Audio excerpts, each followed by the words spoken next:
हाँ स्टूडेंट्स, देखिए कल की क्लास में हमने क्या किया था, work done bye pseudo force. Okay, तो चलिए आगे स्टार्ट करते हैं हम। आओ बच्चों, हेडिंग लगाइए, kinetic energy and momentum. Kinetic energy and momentum. Kinetic energy and momentum, ठीक है स्टूडेंट्स। अब ध्यान से चेक करिए, सबसे पहले बात करते हैं काइनेटिक एनर्जी के बारे में। अब देखिए वही क्लास 9th वाला आपका डेफिनेशन है। काइनेटिक एनर्जी क्या है? अगर कोई बॉडी मोशन में है, ठीक है ना, अगर कोई बॉडी मोशन में है, ठीक है, तो मोशन में जब कोई बॉडी, तो उसके पास जो एनर्जी होती है उसको हम क्या बोलते हैं? Kinetic energy. Correct. So kinetic energy की डेफिनेशन क्या होगी? It is the energy possessed by the body by virtue of its motion. Okay, तो इसको आप नोट कर लीजिए।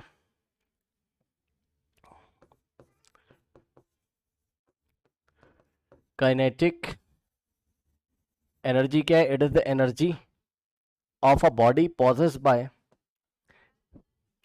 energy possessed by a body by virtue of its motion. Energy possessed by a body by virtue of its motion. By virtue of its motion. Correct. इस बात का क्या मतलब है? कोई बॉडी, अगर कोई कार चल रही तो उसके पास कौन सी एनर्जी? Kinetic energy. बस ये सिंपल सी बात है, ठीक। अब देखिए, ध्यान से सुनिएगा बच्चों। देखिए काइनेटिक एनर्जी का जो आपने फॉर्मूला पढ़ा हुआ है, ठीक है ना, वही फॉर्मूला क्लास 9th वाला, लेकिन उसमें थोड़ा सा सुधार करेंगे हम। क्या सुधार करेंगे? ध्यान से चेक करिएगा। देखिए के ई का मतलब बच्चों काइनेटिक एनर्जी। आपने क्या पढ़ा है? 1/2 into m into v square, half m v square. ये फॉर्मूला आपने पढ़ा हुआ है, ठीक है ना। एम क्या है? बॉडी का मास। मान लो ये कोई बॉडी है, इस तरीके से मान लो कोई कार है, ठीक, और इस कार का मास कितना है? एम है, और ये वी वेलोसिटी से जा रही है। करेक्ट। तो के इज इक्वल्स टू, या K E is equals to half m v square, ये आपने पढ़ा है। या काइनेटिक एनर्जी को आप के ई से दिखा दो, या आप ई के से भी दिखा सकते हो। ई के का मतलब काइनेटिक और ई का मतलब एनर्जी। अब यहां पर एक खास बात है, ध्यान से सुनिए जरा। ओके, नाउ ध्यान से चेक करिए। देखिए यहां पर ये जो v लिखा हुआ है, ये कौन सी वेलोसिटी है? ये वेलोसिटी आपकी पता है, रिलेटिव वेलोसिटी। ये चीज अभी मैं आपको क्लियर करूंगा। तो और अच्छी तरीके से अगर आप काइनेटिक एनर्जी का फॉर्मूला लिखना चाहें, ठीक, तो आप इसको लिख सकते हैं 1/2 इंटू एम इंटू वी, और ये रिलेटिव वेलोसिटी है। कौन सी वेलोसिटी? ये रिलेटिव वेलोसिटी। इस बात का ध्यान दो। अब ऐसा हमने क्यों बोला, ये आपको भी पता चलेगा, ठीक। ये क्या है? कौन सी वेलोसिटी? रिलेटिव। 1/2 एम, और वेलोसिटी कौन सी? रिलेटिव। सो रिलेटिव वेलोसिटी का स्क्वायर। करेक्ट। अब ये बात आपको क्यों लिख के दे रहे हैं, ये बात अभी आपको पता चलेगी। चलिए ध्यान से चेक करिए। देखिए जैसे कि मान लीजिए हमने क्वेश्चन लिया, अब आपसे क्वेश्चन पूछ रहे हैं, ध्यान से समझिए। Can we find kinetic energy of a mass? देखो, can we find kinetic energy of mass 2 kilogram, ठीक है। 2 किलोग्राम की बॉडी है, विद स्पीड 10 मीटर पर सेकेंड, विद स्पीड 10 मीटर पर सेकेंड, ठीक है स्टूडेंट्स। अब ध्यान से चेक करो, ये आपसे सवाल पूछा गया, 2 किलोग्राम की बॉडी है और उसकी स्पीड कितनी? 10 मीटर पर सेकेंड। तो आप सोचोगे हम सीधे फॉर्मूला लगा देंगे 1/2 एम वी स्क्वायर। सही है, आपका कहना भी सही है, ठीक है ना। लेकिन ध्यान से सुनिए, यहां पर ये जो स्पीड है या जो वेलोसिटी है, ठीक है ना, ये वेलोसिटी के बारे में भी कुछ आपको नहीं बताया गया। मतलब समझो, एक एग्जांपल की हेल्प से समझते हैं। ध्यान सुनिए, एक एग्जांपल की हेल्प से समझते हैं। देखिए मान लीजिए क्या, कि ये ऑब्जेक्ट है आपका, ठीक। अब देखो, इसको आप दो तरीके से देख सकते हो। यानी कि जो काइनेटिक एनर्जी है वो भी वर्क की तरह फ्रेम ऑफ रेफरेंस पे डिपेंड करेगी। इस बात को आपको ध्यान रखना है। देखो इसका मास कितना है? m is equals to 2 kilogram, सही है। और आप इसकी स्पीड कितनी बोल रहे हो? 10 मीटर पर सेकेंड। ओके, यहां पर देखो इसका मास कितना है?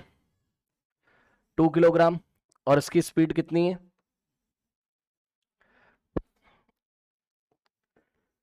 10 मीटर पर सेकेंड, ठीक। अब देखो डिपेंड करता है कि आप कौन से फ्रेम ऑफ रेफरेंस से देख रहे हैं। बात समझो, इसकी स्पीड 10 मीटर पर सेकेंड है, ठीक। मान लो कि अगर ऑब्जर्वर यहां ग्राउंड पे खड़ा हुआ है, ठीक है, इनर्शियल फ्रेम ऑफ रेफरेंस पे अगर ये खड़ा हुआ है, ये ग्राउंड पे खड़ा हुआ है, ठीक, तब तो भाई ये यहाँ पे खड़ा हुआ है, इसकी स्पीड इसको इस तरीके से दिखेगी, और ये क्या कैलकुलेट करेगा, ये काइनेटिक एनर्जी कितनी कैलकुलेट करेगा, 1/2 mv², मास कितना रखोगे 2, और v का वैल्यू 10, आंसर आ जाएगा 100 जूल्स। सही है। लेकिन मान लो एक ऐसा बंदा है, ठीक है, जो कि non inertial frame of reference में, मतलब ये कार 10 मीटर पर सेकेंड से आगे बढ़ रही है, उसके साथ साथ ये बंदा भी आगे बढ़ रहा है। मान लो ये देखो, ये कोई ऑब्जर्वर है non inertial frame of reference में, ओके, करेक्ट। अब ध्यान से चेक करना बच्चों, मान लो non inertial frame of reference में ये बंदा है, मतलब ये देखो, ये कार 10 मीटर पर सेकेंड से इधर जा रही, बंदा भी इधर जा रहा है, ये देखो इस तरीके से, ठीक। अब बताओ ये बंदा काइनेटिक एनर्जी कितनी रिपोर्ट करेगा, बताओ ये कितनी काइनेटिक एनर्जी बताएगा इसकी, 1/2 m, m कितना रखेगा 2, लेकिन अगर ये कार के साथ साथ मूव कर रहा है तो ये क्या देखेगा कि कार तो मूव ही नहीं कर रही है, ये बोलेगा भाई कार तो चल नहीं रही है, क्योंकि ये भी खुद कार की स्पीड से ही उसी डायरेक्शन में चल रहा है, ठीक, बात समझ में आई कि नहीं आई, ठीक है ना। तो ये तो बोलेगा कि भैया कार तो चल नहीं रही है, तो ये तो स्पीड कितनी रखेगा 0, तो 1/2 इंटू एम इंटू 0 का स्क्वायर, आंसर कितना आ जाएगा इसके लिए 0 जूल।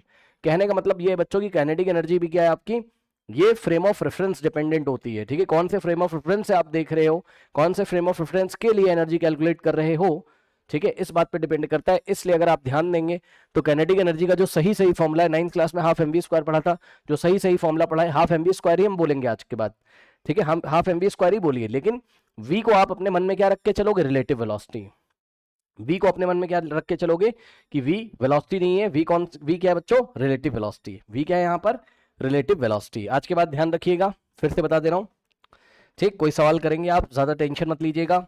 काइनेटिक एनर्जी का फॉर्मूला आपका क्या हो जाएगा बताइए, यहाँ पर 1/2 mv² ही रहेगा, लेकिन v क्या हो जाएगा यहाँ पर बताइए, हाफ mv² बोलो, मना नहीं कर रहे हैं, लेकिन बच्चों ये होगा आपका रिलेटिव वेलोसिटी, ठीक।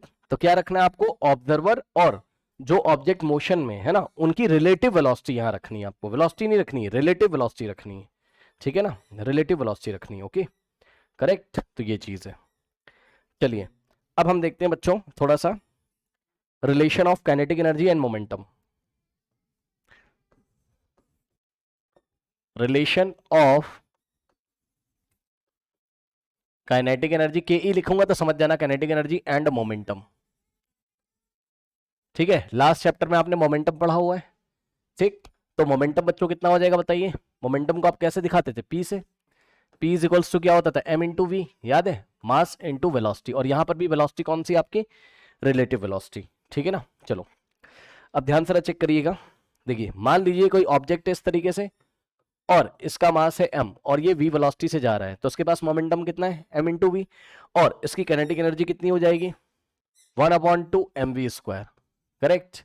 अब हम एक काम करेंगे नेक्स्ट स्टेप में, 1/2 इंटू एम v², ठीक, ध्यान देना बच्चों, हमने क्या किया, m से मल्टीप्लाई किया और m से किया डिवाइड, इससे क्या फायदा है, 1/2 m इंटू एम हो जाएगा m² और v² और डिवाइडेड बाय m, सही है। अब आप चेक करो, p is equal to m v, squaring both side करोगे कितना आ जाएगा, p का square is equals to m² v², सही है।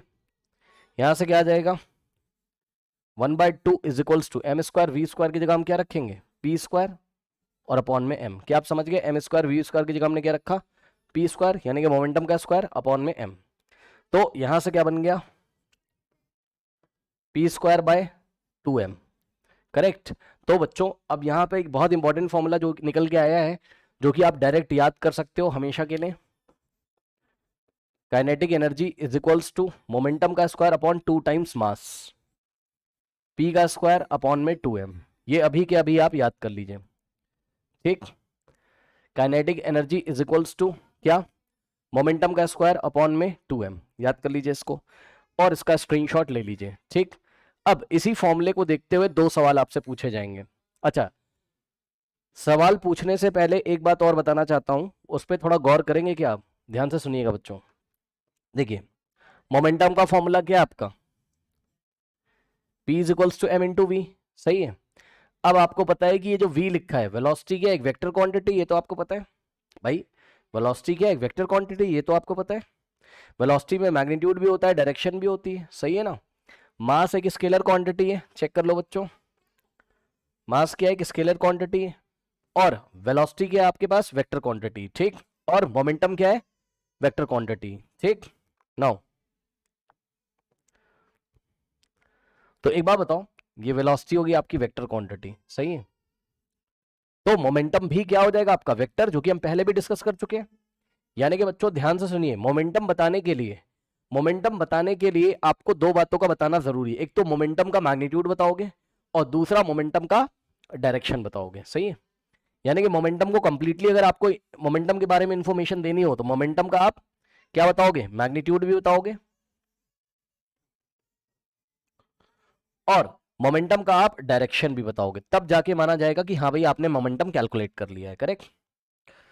तो ये जो फॉर्मूला बच्चों लिखा हुआ है, kinetic energy is equal to p square upon 2m, ठीक। इसमें ये जो मोमेंटम है, मतलब अगर इस फॉर्मूले से आप अगर मोमेंटम निकालोगे तो उसका ओनली मैग्नीट्यूड आएगा, डायरेक्शन नहीं आएगी। चेक कर लो, मान लो काइनेटिक एनर्जी आपको दिया हो, मास आपको दिया हो, तो यहां से मोमेंटम निकाल लोगे, है ना, कुछ क्रॉस मल्टीप्लिकेशन वगैरह करके मोमेंटम निकाल लोगे, ठीक। तो जो मोमेंटम आएगा, ठीक है ना, उस मोमेंटम का ओनली मैग्नीट्यूड आएगा, डायरेक्शन नहीं आएगा। मतलब ये जो इक्वेशन है, चलो मैंने आपको सवाल का जवाब पहले दे दिया, ये जो इक्वेशन है बच्चों, ये आपको मोमेंटम की जानकारी पूरी तरीके से नहीं देगी, ठीक। अब इसी बात को अभी मैं आपको लिखवा देता हूं, ठीक है। आप क्या करो, आप इसका स्क्रीनशॉट ले लो। पहला सवाल, दो सवाल आपसे पूछेंगे, ठीक। देखिए पहला सवाल क्या है, देखिए बच्चों, क्वेश्चन नंबर 1, ठीक। क्वेश्चन नंबर 1 आपसे पूछता हूं मैं, if mass and momentum is known, if mass and momentum is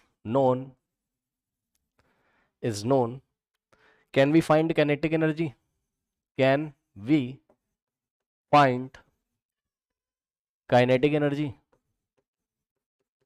okay अगर आपको मास और मोमेंटम पता है तो क्या आप काइनेटिक एनर्जी निकाल सकते हैं? आइए देखते हैं बच्चों, ध्यान से चेक करिए।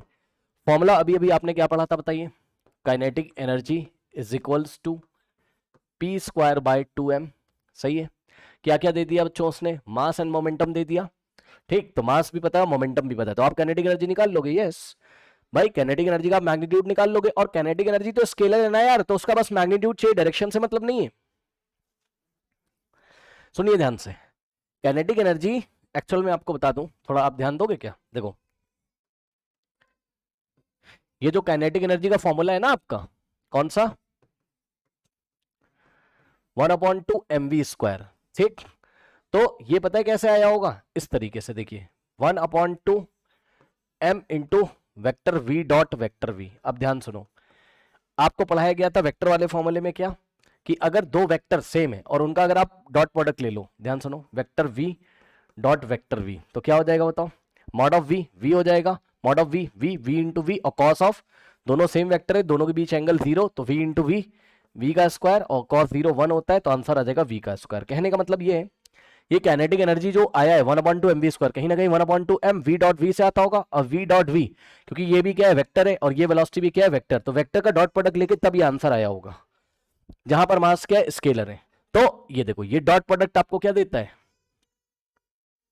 ये मास तो स्केलर है ये, ठीक, और डॉट प्रोडक्ट का रिजल्ट क्या आता है आपका, स्केलर।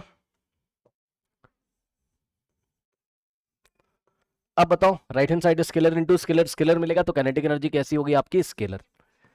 यानी कि बच्चों काइनेटिक एनर्जी को अगर आपको रिपोर्ट करना हो तो आपको केवल क्या रिपोर्ट करना होगा, उसका मैग्नीट्यूड, डायरेक्शन के बारे में आप कोई बात नहीं करोगे, ओनली क्या बताओगे आप, मैग्नीट्यूड। अब बताओ, यही सवाल उसने आपसे पूछ लिया क्या, कह रहा है कि अगर हम आपको मास दे दें और अगर हम आपको मोमेंटम दे दें तो क्या ये वाला फॉर्मूला लगा के आप काइनेटिक एनर्जी निकाल लोगे, हाँ यस भाई। मोमेंटम यहां रखना, मास यहां रखना, जो भी आंसर आएगा आ जाएगा, ठीक। और जो आंसर आएगा वो एक न्यूमेरिकल वैल्यू आएगी, नंबर आएगा, जूल्स में आंसर आ जाएगा, ऐसा यूनिट, ठीक। काइनेटिक एनर्जी का यूनिट क्या होता है आपका, जूल्स, बस क्या दिक्कत है, मैग्नीट्यूड आ जाएगा, बस डायरेक्शन की तो कोई बात ही नहीं करनी, तो इसका आंसर हो जाएगा यस। क्वेश्चन नंबर 1 का आंसर है यस, ठीक। रीजन क्या है, because kinetic energy is a scalar quantity. अब इसी में लेकिन अगर हम आपसे सवाल नंबर 2 पूछ लें, क्वेश्चन नंबर 2 को ध्यान से चेक करिएगा, ठीक। क्वेश्चन नंबर 2 वही है बच्चों जिस पे अभी हमने चर्चा करी थी कि अगर मैं आपको क्या दे दूं, मास दे दूं और काइनेटिक एनर्जी दे दूं, है ना। If mass and kinetic energy is given, if mass and kinetic energy is given, अगर मास और काइनेटिक एनर्जी अगर मैं आपको दे दूं is given, can we find momentum? Can we find momentum? तो क्या आप मोमेंटम फाइंड कर पाएंगे? बताइए। जवाब है नहीं, नो, ठीक, नो। क्यों नो? क्योंकि ध्यान से चेक करिए बच्चों, यहां पर आंसर आ गया इसका नो। क्योंकि मोमेंटम क्या है? एक वेक्टर क्वांटिटी, क्योंकि मोमेंटम इज अ, पी के ऊपर वेक्टर लगा, इज अ वेक्टर क्वांटिटी।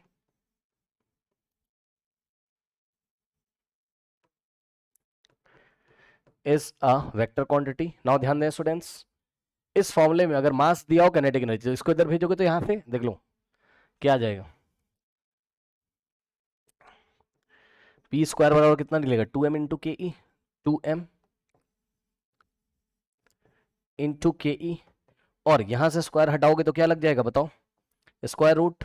अच्छा, कुछ लोग सोच रहे होंगे आगे प्लस माइनस भी लगा देंगे, उसका कोई मतलब नहीं है, वो प्लस माइनस डायरेक्शन को नहीं बता रहा है, आप टेंशन मत लो, है ना। क्योंकि प्लस माइनस से तो भाई आपको या तो पॉजिटिव एक्स एक्सिस या तो नेगेटिव एक्स एक्सिस के बारे में पता चलता है ना।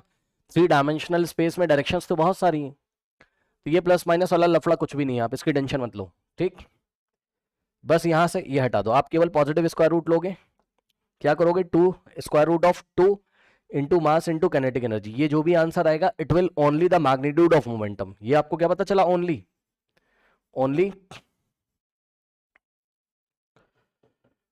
Magnitude of momentum.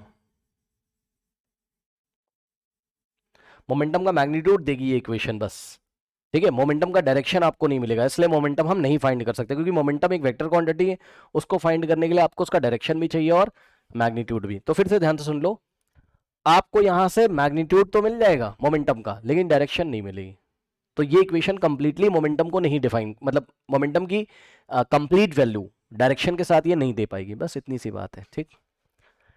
लेकिन हाँ ध्यान रखिएगा कि मैग्नीट्यूड ऑफ मोमेंटम आपको यहां से मिल जाएगा। अगर आपको ओनली मैग्नीट्यूड पता करना हो तो वो तो आपको यहां से पता चल जाएगा, ठीक है, कोई समस्या नहीं होनी चाहिए, ठीक है स्टूडेंट्स, ओके।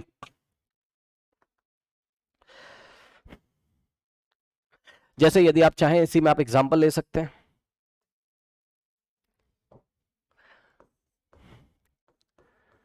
इसी में बच्चों आप एग्जांपल ले सकते हैं। मान लीजिए आपको मास दे दिया कितना? 2 किलोग्राम, और काइनेटिक एनर्जी कितनी दे दी आपको? 100 जूल्स। तो मोमेंटम कितना आ जाएगा? √2 into mass into kinetic energy. अच्छा, कहीं कहीं ये ऐसे भी लिखा रहता है तो घबरा मत जाना, 2 इंटू मास इंटू ई के ई की जगह ई के का मतलब काइनेटिक एनर्जी, ठीक।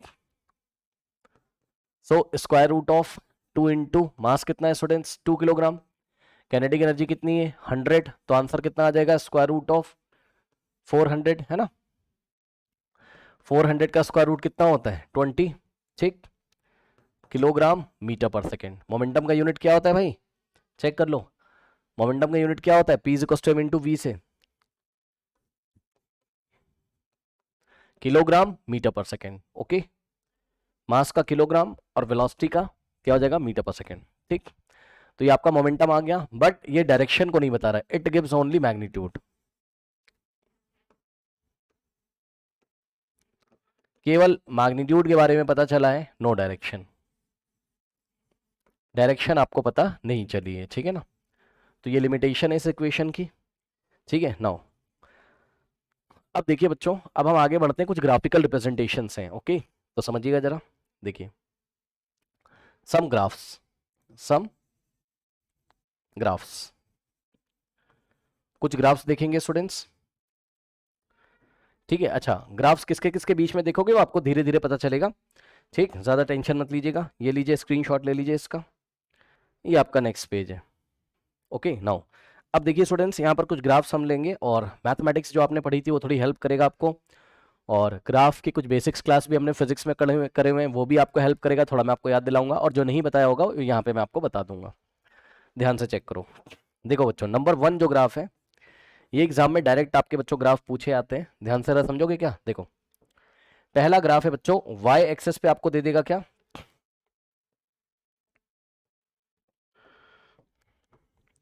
काइनेटिक एनर्जी, और एक्स एक्सेस पे दे देगा आपको मोमेंटम। ठीक, यहां पे आपको दे देगा ईके, ईके का मतलब काइनेटिक एनर्जी।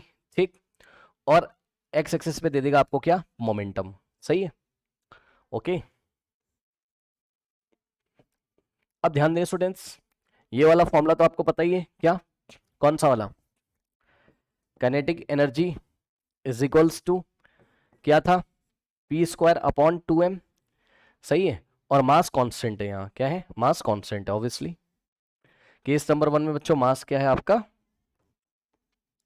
कांस्टेंट है। सही है, तो अब देखो ग्राफ आप अपनी नॉलेज से बना लीजिए, इतना मैथ्स आपने पढ़ा है, इतना फिजिक्स आपने पढ़ा है कि आप ग्राफ नहीं बना सकते हैं। देखिए बहुत आसान है, ई के वर्सेस पी आपको ग्राफ बनाना है, तो कैसे करोगे बच्चों, एक बार बताओ।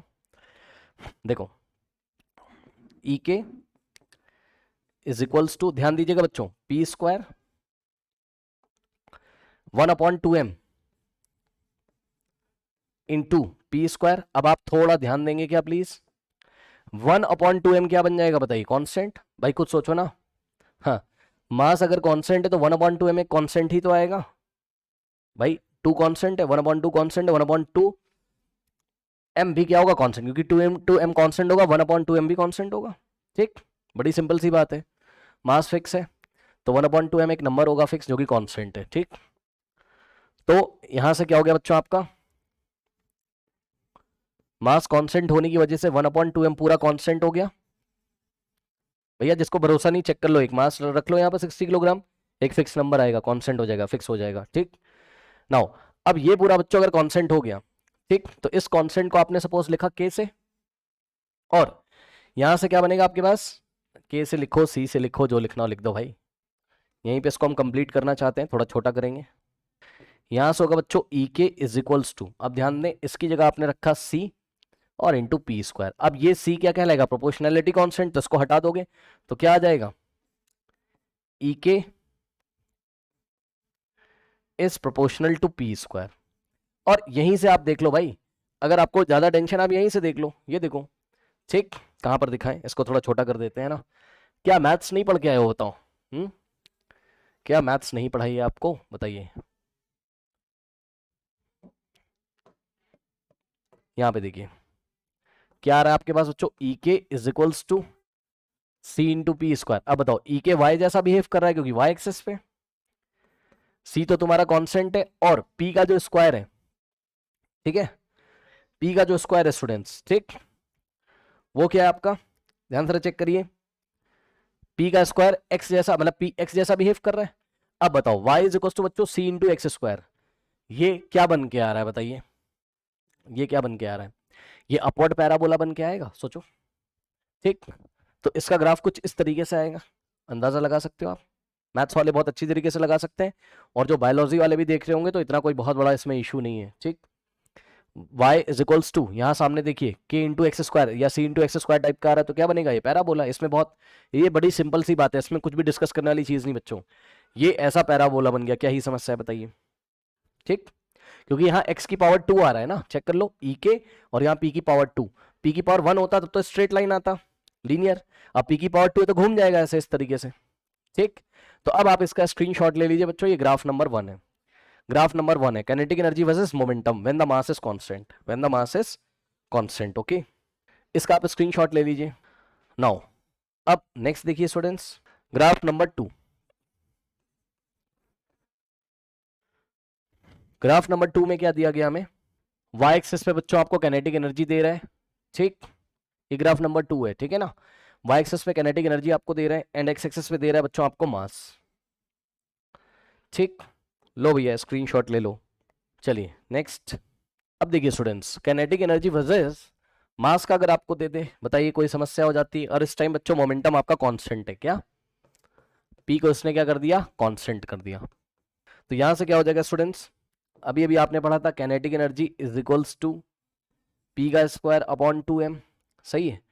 अब बताओ, एक बार बताओ, अगर p कांस्टेंट है तो p का स्क्वायर भी कांस्टेंट है, और ये देखिए ये p का स्क्वायर अपॉन में 2, ये पूरा कांस्टेंट हो जाएगा। So E K is equals to any constant c upon m या इंटू 1/m हो जाएगा। ऐसे चेक कर लो भाई, पी स्क्वायर अपॉन 2, सी की जगह क्या रखोगे, पी स्क्वायर अपॉन 2, तो ऐसा ही बन जाएगा। अब यहां से अगर आप c हटाओगे तो यहां से क्या बनेगा बच्चों, E K is proportionate to 1/m, या दूसरे शब्दों में यदि आप बोलें so E K is inversely proportional to mass. Check कर लो भाई, ठीक है, ये इसके इनवर्सली प्रोपोर्शनल है। अब जब ये इसके इनवर्सली प्रोपोर्शनल होता है बच्चों, तो क्या होता है, बड़ी सिंपल सी बात है, कुछ लोग इसमें कंफ्यूज हो जाएंगे, पता नहीं क्यों। भाई देखो, कान खोल लेना बहुत ध्यान से, एग्जाम में देख लेना पूछा क्या है, ध्यान से फिर से बता रहा हूं, ध्यान सुनिए। काइनेटिक एनर्जी वर्सेस मास पूछा है बच्चों, ज्यादा कंफ्यूज नहीं होने का। काइनेटिक एनर्जी वर्सेस मास पूछा है, तो भाई साफ साफ दिख रहा है, यदि मास बढ़ेगा, ये इसके इनवर्सली प्रोपोर्शनल है, तो मास यदि बढ़ेगा तो काइनेटिक एनर्जी डिक्रीज हो जाएगी ना।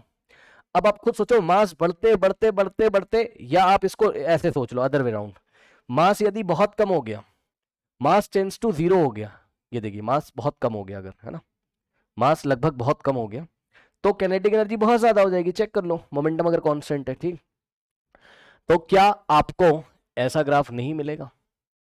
कुछ लोग बेचारे परेशान हो जाएंगे, अगर आप अपनी कॉपी में खोल के देखोगे तो कहीं ना कहीं यह पढ़ाया होगा, नहीं पढ़ाया तो अभी देख लो, ये लो, है ना, आप देख सकते हो मास, वैसे तो मास किसी बॉडी का 0 हो नहीं सकता, बट मैंने क्या सोचा है, ध्यान सुनो, मैंने क्या सोचा है भाई, आप खुद समझिए, मास टेंड्स टू, ये जो एरो लगा है इसको क्या पढ़ते हैं, tends to, mass tends to 0, यदि मास बहुत कम हो गया, भाई अगर ये बहुत कम हो जाएगा तो एनर्जी बहुत ज्यादा हो जाएगा ना, तो मास टेंड्स टू 0 के जब मास आसपास आएगा तो एनर्जी देखिए बहुत ज्यादा है, ठीक। और इसी का रिवर्स केस भी आप सोच सकते हैं, मतलब यदि मास बहुत बहुत बहुत ज्यादा है, ठीक, मास यदि बहुत बहुत बहुत ज्यादा है, मतलब पहले तो ये हम कंप्लीट कर लें, मास टेंड्स टू 0 है, तो बच्चों काइनेटिक एनर्जी का कितना हो जाएगा, काइनेटिक एनर्जी टेंड्स करेगा किसको, इन्फिनिटी को। कुछ लोग यदि अभी भी नहीं समझ पा रहे तो मैं आपको येलो कलर से दिखाता हूं, मास यहां पे है लगभग, भैया चेक कर लो, मास 0 यहां है, ये मास टेंड्स टू 0, तो एनर्जी क्या आ रहा है, एनर्जी टेंड्स टू इन्फिनिटी आ रहा है। और यदि मास टेंड्स टू इन्फिनिटी कर दिया, फिजिक्स में इन्फिनिटी का मतलब बहुत ज्यादा, ठीक, अगर मास आपने बहुत ज्यादा कर दिया तो काइनेटिक एनर्जी टेंड्स टू 0 नहीं आ जाएगी। चेक कर लो, कहने लगा सर कैसे, देखो ऐसे, मास अगर बहुत ज्यादा है तो बहुत दूर से आओगे आप, और वाई एक्सिस पे परपेंडिकुलर ड्रॉ करोगे, तो एनर्जी कितनी मिल रही तुम्हें, 0 के आसपास, एग्जैक्टली 0 नहीं होगी लेकिन लगभग 0 के आसपास आएगी। ओके, टेंस टू का मतलब लगभग, टेंस टू का मतलब लगभग 0 के आसपास या लगभग इन्फिनिटी के आसपास, ठीक है, टेंस टू का मतलब लगभग। अब बताइए कोई समस्या। और इस स्पेशल ग्राफ को बच्चों हम क्या बोलते हैं, और हाँ इसमें आप एक खास बात और देख सकते हो, ये देखो साफ साफ दिख रहा है, मास जब इतना है तो काइनेटिक एनर्जी इतनी, मास को थोड़ा और बढ़ाया तो काइनेटिक एनर्जी डिक्रीज हो गई, मास को थोड़ा और बढ़ाया तो काइनेटिक एनर्जी और डिक्रीज हो गई, मास को थोड़ा और बढ़ाया तो काइनेटिक एनर्जी और, तो मास के बढ़ते जाने पर एनर्जी डिक्रीज हो रही, एंड वाइस वर्सा, मास अगर डिक्रीज हो रहा है तो एनर्जी बढ़ रही है। चेक कर लो, बस ये है, इसका आप स्क्रीनशॉट ले लीजिए बच्चों, ठीक है, फिर हम नेक्स्ट ग्राफ को डिस्कस करते हैं। अच्छा हाँ, एक चीज और, इसको रेक्टेंगुलर हाइपरबोला बोलते हैं, ऐसे ग्राफ को शायद आपकी कॉपी में ना करवाया, आप देख लीजिएगा, इसको हम क्या बोलते हैं, ऐसे ग्राफ्स को रेक्टेंगुलर हाइपरबोला, शेप का नाम है। बाकी मैथ्स में कॉनिक सेक्शन जब पढ़ाया जाएगा तो डिटेल में आएगा, ये मैथ्स फॉलो के में, ओके। ये रेक्टेंगुलर हाइपरबोला है, इसका स्क्रीनशॉट ले लीजिए बच्चों। नाउ नेक्स्ट इज थर्ड, देखिए स्टूडेंट्स, इस बार आपको दिया गया क्या, काइनेटिक एनर्जी वर्सेस 1/m, बस यही बात मैं आपको बताना चाहता था, ध्यान से सुनिए जरा, देखिए दोनों ग्राफों में जरा, दोनों ग्राफ्स में जरा अंतर बिल्कुल क्लियर देख लीजिए, ये वाला था काइनेटिक एनर्जी वर्सेस मास था, लेकिन अब काइनेटिक एनर्जी वर्सेस 1/मास बनवा रहा है आपसे, क्या काइनेटिक एनर्जी वर्सेस 1/मास बनवा रहा है। भाई थोड़ा होश में रहिएगा प्लीज, ध्यान से करेंगे, और मोमेंटम कांस्टेंट है, सो एक्स एक्सिस पे क्या है, अगर मैं पूछूं, मास नहीं है, ना ना ना ना, मास नहीं है, 1/मास है, मास का रेसिप्रोकल वैल्यू रखा जा रहा है, ठीक। सो यहां से देखेंगे अगर आप, तो kinetic energy is equals to क्या होता है, पी स्क्वायर अपॉन 2m, ठीक, अब फिर से वैसे ही करेंगे जैसे पीछे किया था, ध्यान से चेक कर लीजिए। पी स्क्वायर अपॉन 2 क्या हो जाएगा आपका, कांस्टेंट। तो यहां से हो जाएगा kinetic energy is equals to p square upon 2, बच्चों कांस्टेंट हो गया, अपॉन में एम, इसको आप क्या लिखोगे, सी। अरे सी की वैल्यू क्या हो गई, ये लीजिए, सी बराबर पी स्क्वायर अपॉन 2, सही है। Now c into 1 upon m लिखोगे इसको। ठीक, अब क्या आ गया यहां से,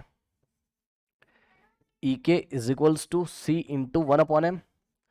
अब ध्यान दें स्टूडेंट्स, ये सी एक प्रोपोर्शनैलिटी कांस्टेंट है, तो मतलब ऐसा लग रहा है, इसको हटा दो, क्या दिक्कत है। तो यहां से आ जाएगा E K is proportionate to 1 upon M.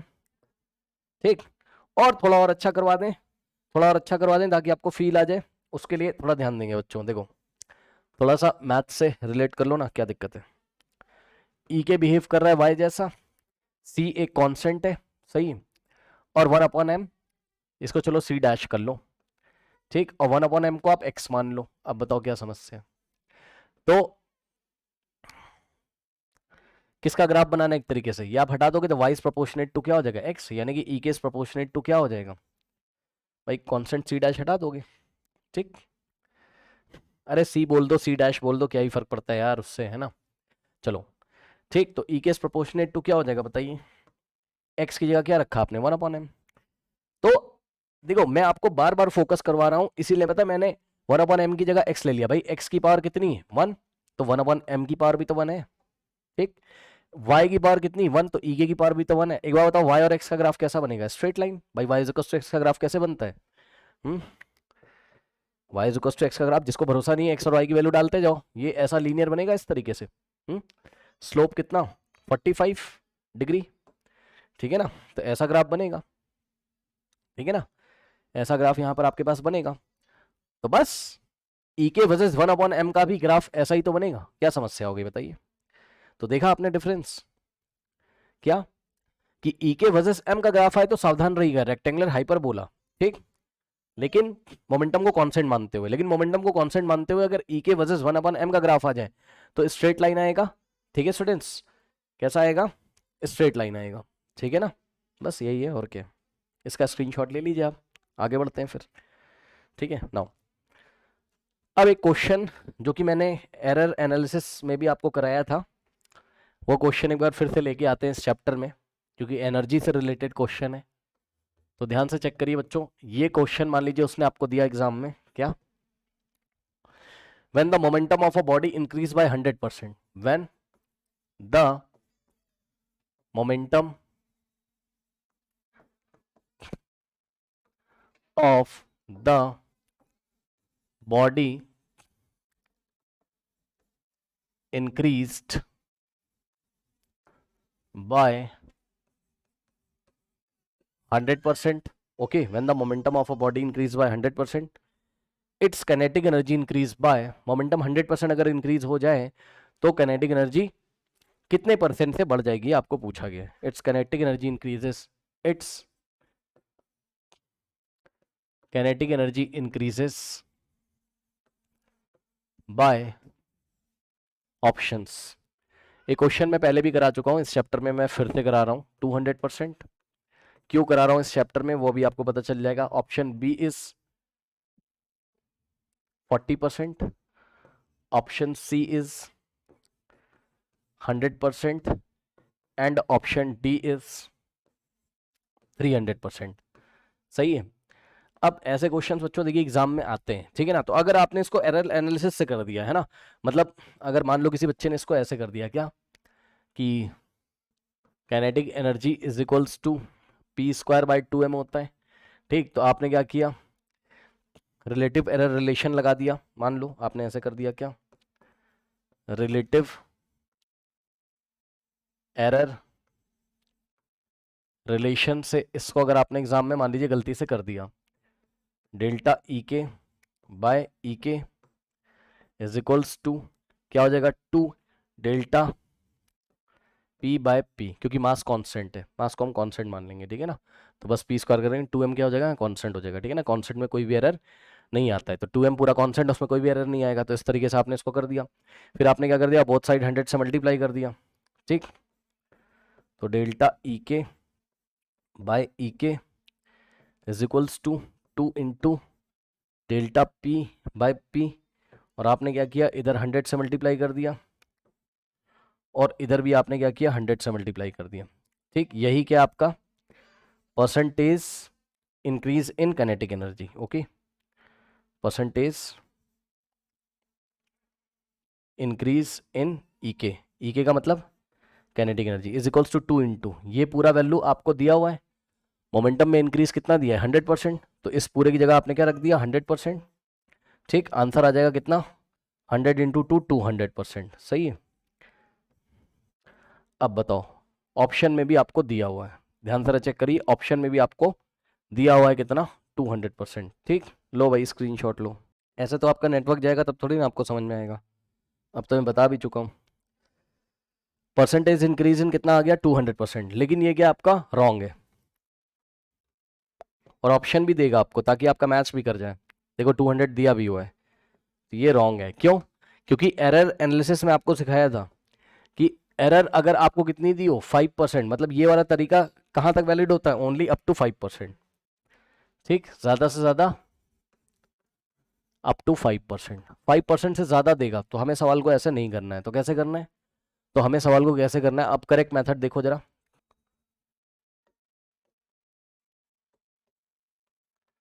Correct method ध्यान से सुनिए, आप कॉपी में नोट भी लगा लो। Relative error is applicable only up to 5%। Okay, copy में नोट लगा लो एक बार फिर से, क्या relative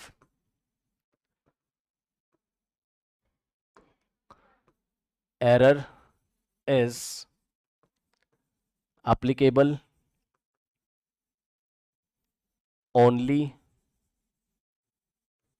up to 5%, only up to 5%। ठीक, नाउ अब ध्यान दीजिए स्टूडेंट्स, तो इसको किस तरीके से करेंगे, इसका करेक्ट मेथड क्या है, जिस भी क्वांटिटी में, ध्यान सुन लो, मान लो कोई क्वांटिटी क्यू है, उसमें आपको परसेंटेज इंक्रीज या डिक्रीज पूछा गया। ठीक, परसेंटेज इंक्रीज या डिक्रीज अगर आपको किसी क्वांटिटी में पूछा गया है, इन एनी क्वांटिटी क्यू। ठीक, तो इसका देखिए फॉर्मूला हमेशा याद रखिएगा, क्या, कुछ नहीं करना है, क्यू फाइनल, मतलब जो भी फिजिकल क्वांटिटी उसका final value, minus Q initial divided by Q initial into 100। ध्यान सुन लो भाई, क्या परसेंटेज इंक्रीज या डिक्रीज का फॉर्मूला क्या होता है, किसी भी फिजिकल क्वांटिटी को मैंने क्यू बोला, वो फिजिकल क्वांटिटी क्यू कुछ भी हो सकता है, काइनेटिक एनर्जी हो सकती है, फोर्स हो सकता है, कुछ भी हो सकता है। ठीक, मोमेंटम हो सकता है, कुछ भी हो सकता है। तो किसी भी फिजिकल क्वांटिटी क्यू में परसेंटेज इंक्रीज या डिक्रीज का फॉर्मूला क्या होता है, Q final minus Q initial divided by Q initial into 100। ठीक, अब सुनो, अगर ये सॉल्व करके कैसा आ जाता है आपके पास, पॉजिटिव, भाई आपने इसको सॉल्व किया, आंसर आपका प्लस में भी आ सकता है, माइनस में भी आ सकता है। ठीक, तो यदि आपका आंसर प्लस में आ रहा है तो परसेंटेज इंक्रीज होगा, और यदि आपका आंसर नेगेटिव आ रहा है तो बोल देना परसेंटेज डिक्रीज हो रहा है। ठीक, ओके, चलिए अब इन्होंने इस क्वेश्चन में, ओके हाँ कोई बात नहीं, डिस्कनेक्ट कर दीजिए, कोई बात नहीं।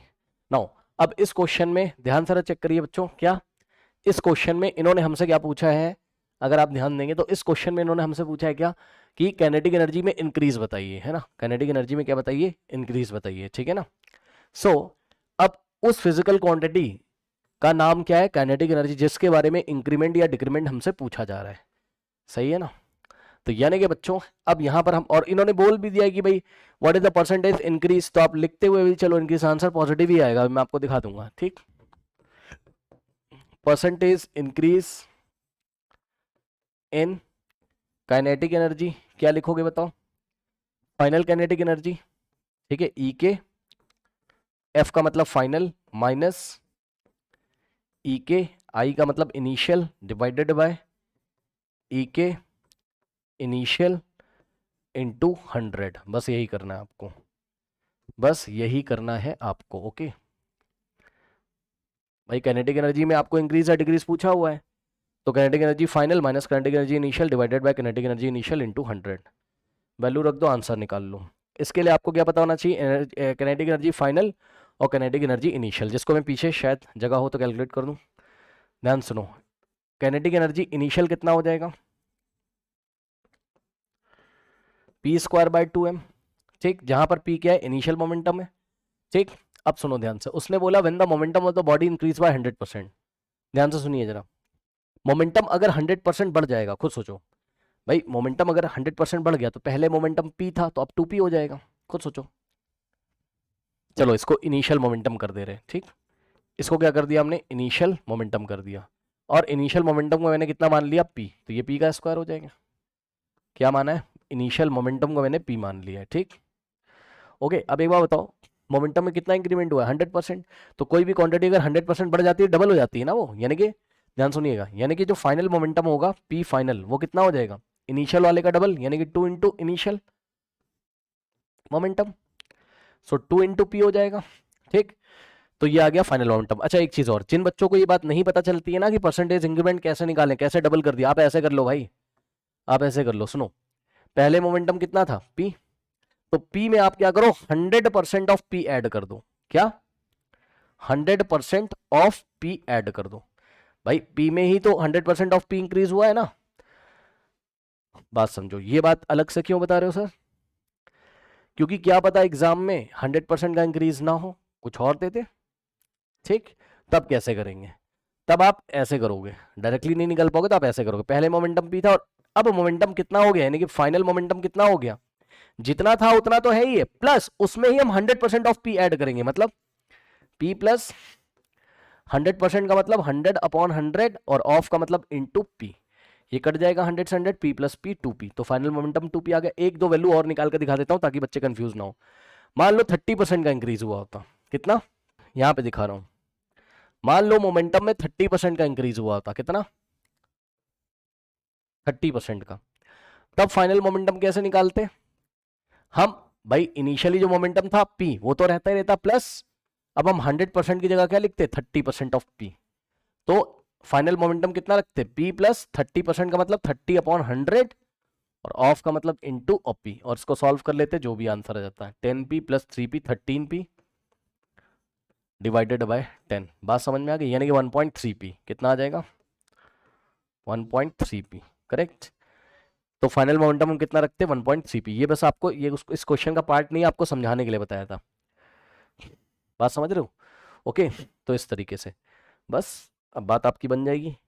अब काइनेटिक एनर्जी बच्चों निकाल लो आप, इनिशियल, तो इनिशियल काइनेटिक एनर्जी कितनी आ जाएगी, p का स्क्वायर डिवाइडेड बाय 2m, ठीक। और फाइनल काइनेटिक एनर्जी कितनी आ जाएगी, e के फाइनल, f का मतलब फाइनल, हाँ भाई, फाइनल मोमेंटम रखोगे यहाँ कितना है 2p, सो 2p का स्क्वायर करोगे, क्या ये बात समझ में आई, फाइनल मोमेंटम कितना है 2p, तो 2p का स्क्वायर अपॉन में m, 2 का स्क्वायर होता है 4 और p का स्क्वायर और अपॉन में m, ठीक। बस ये वैल्यूज रख दीजिए, आंसर आ जाएगा। e के फाइनल कितना है 4p square upon m, 4p square upon m minus e के इनिशियल कितना है p स्क्वायर अपॉन 2m। यहाँ कुछ गलती हुई है मेरे ख्याल से, yes, 2p square upon 2m होना चाहिए था ना, तो ये 2m ही तो रहेगा, ठीक। क्योंकि बस मोमेंटम चेंज होकर डबल हो गया तो p की जगह 2p रख दिया, नीचे 2m तो ऐसे रहेगा, ठीक। तो final momentum minus initial divided by initial into 100। Now इसको आप सॉल्व करो, कितना आ जाएगा, एलसीएम आ जाएगा 2m, तो ये 2m से ये कट जाएगा, एलसीएम लेने के बाद ऊपर से 4p square minus p square कितना होगा 3p स्क्वायर, तो ऊपर हो जाएगा आपके पास क्या 3p स्क्वायर और नीचे p स्क्वायर, ठीक, और इंटू में 100, p स्क्वायर से p स्क्वायर गया 3 इंटू 100 300, और देखा आपने परसेंट, आंसर कैसा आ रहा है प्लस का, कभी कभी माइनस का भी आता है, क्या पता मोमेंटम डिक्रीज कर रहा होता, ठीक है, 30% डिक्रीज कर रहा होता, 20% डिक्रीज कर रहा होता, तब आंसर आपका ऑटोमेटिकली किस में आता है, माइनस में, ठीक, ओके। नाउ तो आंसर क्योंकि प्लस का आ रहा है 300%, तो बस यही आपका option D is the correct option. इसका स्क्रीनशॉट ले लीजिए बच्चों, ये पेज नंबर 1 है आपका, ठीक, पेज नंबर 1 है ये, करेक्ट, और ये क्या आपका पेज नंबर 2 है। नाउ स्टूडेंट्स, अब हम नेक्स्ट देखते हैं वर्क एनर्जी थ्योरम, ओके। और इस चैप्टर में सबसे इंपॉर्टेंट जो आपका टॉपिक है वो यही है आपका क्या, वर्क एनर्जी थ्योरम, ठीक है ना। अच्छा, वर्क एनर्जी थ्योरम से पहले अभी कुछ ग्राफ्स मैंने आपको कराए थे, तो चलिए ग्राफ का क्वेश्चन देख लेते हैं, ठीक है। क्वेश्चन दिया उसने, द ग्राफ बिटवीन रूट ई के, अब ध्यान देना जरा, डायरेक्ट किनेटिक एनर्जी नहीं लिया उसने, किनेटिक एनर्जी का स्क्वायर रूट लिया है, square root of the kinetic energy and 1 upon p is and 1 upon p is okay. E K का मतलब सबको पता है किनेटिक एनर्जी, और पी का मतलब क्या है, मोमेंटम, सब लोग समझ रहे हो, ठीक। चलो तो देखते हैं इसका ग्राफ कौन सा करेक्ट है। कुछ ग्राफ बच्चों बना के दे दिए। फर्स्ट वाला ग्राफ ऐसे बना के दिया है, ऐसे रूट ई के 1 अपॉन पी, ठीक। बी पार्ट में ग्राफ आपको कुछ इस तरीके से मिला है, यहाँ 1 अपॉन पी है, ठीक। और यहाँ क्या है आपका रूट ई के, ठीक है, ये इस तरीके से इंक्रीज हो रहा है, ये इस तरीके से, ठीक है ना। ओके, नाउ ये कुछ इस तरीके से रेक्टेंगुलर हाइपरबोला, एंड सी वाले में आपको बच्चों ग्राफ कुछ इस तरीके से दिया है। अब ग्राफ कुछ भी दे सकता है, देख लेंगे हम अपने अकॉर्डिंग सॉल्व करके, जो हमारी नॉलेज है कि आंसर क्या आ रहा है, ठीक है ना। 1 अपॉन पी और ये रूट ई के, ओके। नाउ ये ग्राफ मान लीजिए दे दिया बच्चों स्ट्रेट लाइन, और ऑप्शन डी इज कुछ भी दे देगा आपको, तो ऐसे ही रैंडमली मैं कुछ भी ग्राफ बना दे रहा हूँ। अब इसमें से एक सही है, वो हम लोग देखेंगे किस तरीके से कौन सा सही है। मान लीजिए बच्चों ये कुछ इस तरीके से दे दिया, ठीक। ओके, नाउ अब ध्यान दें स्टूडेंट्स, रूट ई के और 1 अपॉन पी में हमें ग्राफ ड्रॉ करना है। जरा आराम से, बिल्कुल आराम से देखिए, हमने पढ़ा है कि ई के का जो फॉर्मूला आपको पढ़ाया गया है क्या होता है, पी स्क्वायर अपॉन 2m, सही है। क्रॉस मल्टीप्लीकेशन अगर करोगे 2m इधर मल्टीप्लाई करेगा, so P square is equals to क्या आ जाएगा बताओ, 2m इंटू ई के, सही है। अब ध्यान दीजिएगा स्टूडेंट्स, ध्यान से देखिए, यहाँ से आप एक काम करो, पी यस पी स्क्वायर की वैल्यू, मतलब पी की वैल्यू निकालो, तभी तो 1 अपॉन पी पता चलेगा आपको। पी स्क्वायर बराबर कितना आ जाएगा, स्क्वायर रूट लग जाएगा इसके ऊपर, 2m के ऊपर स्क्वायर रूट लगेगा और ई के ऊपर भी, तो आप इसको इनटू में स्क्वायर रूट ऑफ ई के ऐसे लिख सकते हो, यस सर। 2m एक कांस्टेंट है, तो स्क्वायर रूट ऑफ 2m भी एक कांस्टेंट होगा, इसको आप यहाँ से हटा सकते हो, yes sir. So p is equals to, ये कांस्टेंट हो गया एज सपोज सी, और इनटू में रूट ई के। अब क्या मैं इसको ऐसे भी लिख सकता हूँ, ध्यान से चेक करो, या आप एक काम कर लो, बताए क्या, सुनो मैं बताता हूँ, आप एक काम कर लो, रूट ई के की वैल्यू आपको वाई एक्सेस पे मांगी है ना, तो आप पहले रूट ई के की वैल्यू निकाल लो सही से, क्या आ जाएगी बताइए, p अपॉन ये इधर आके डिवाइड कर देगा √2m। अब बताओ इसको आप क्या लिख सकते हो, root E K is equals to p और इनटू में 1 अपॉन √2m। अब बताओ ये पूरा एक कॉन्स्टेंट ही तो है भाई, ये पूरा एक कॉन्स्टेंट ही तो है, इसके आगे कर रहा हूं तो √over E K is equals to, इस पूरे को कॉन्स्टेंट माना p, और इनटू में कितना हो जाएगा p। अब मुझे बताओ, बता सकते हो भाई, ध्यान सुनना, y एक्सेस पे क्या है, रूट ई के, मतलब यही जो रूट ई के लिखा है यही y है, तो इस पूरे की जगह आपने क्या लिखा y। अरे भाई इस पूरे की जगह दिखा दे रहा हूं, यही क्या है y बराबर कांस्टेंट c, और p की जगह क्या है x है, ठीक।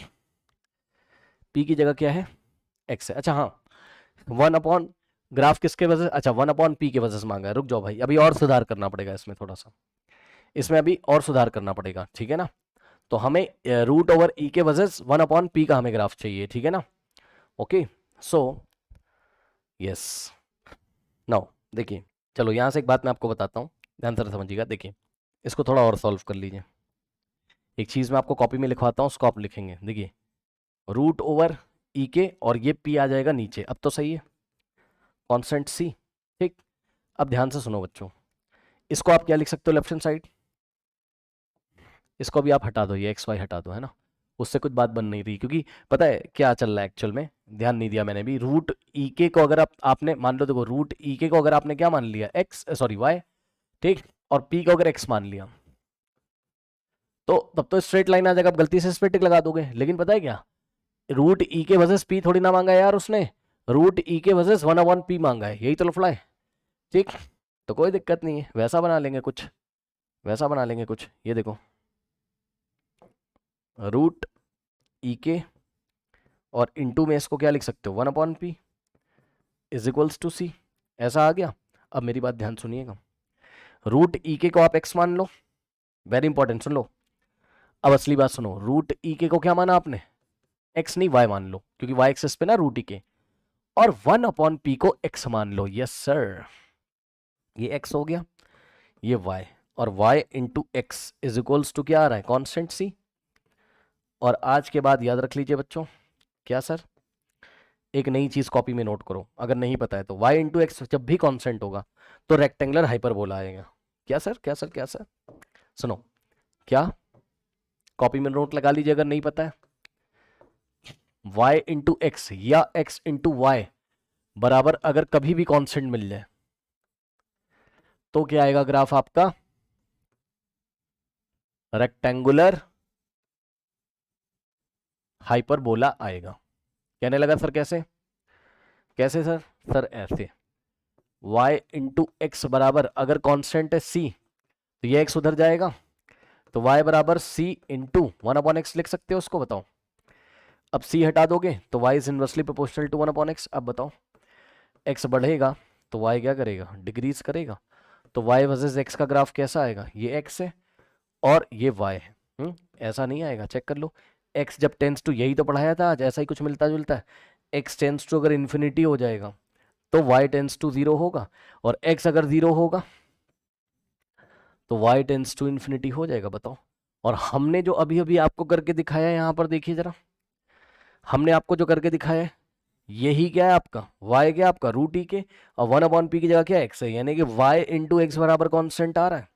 सही है ना, y इंटू एक्स बराबर कॉन्स्टेंट आ रहा है, भाई चेक कर लो ना, y की जगह रूट ई के, y की जगह क्या है रूट ई के, और x ही क्या है आपका 1/p, और y इंटू एक्स कॉन्स्टेंट आ रहा है, यानी कि रूट ई के इंटू 1/p क्या आ रहा है, कॉन्स्टेंट आ रहा है, रूट ई के इंटू 1/p कॉन्स्टेंट आ रहा है। तो ग्राफ कैसा आएगा, हाइपरबोला ही, तो सॉरी, रेक्टेंगुलर हाइपरबोला ही आएगा ये वाला। So option B is the correct option.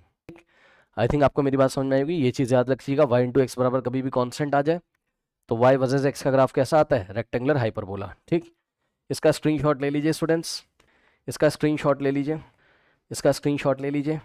अब हम स्टार्ट करते हैं क्या, work energy theorem. Okay, now ये बहुत इंपॉर्टेंट टॉपिक है बच्चों, work energy theorem.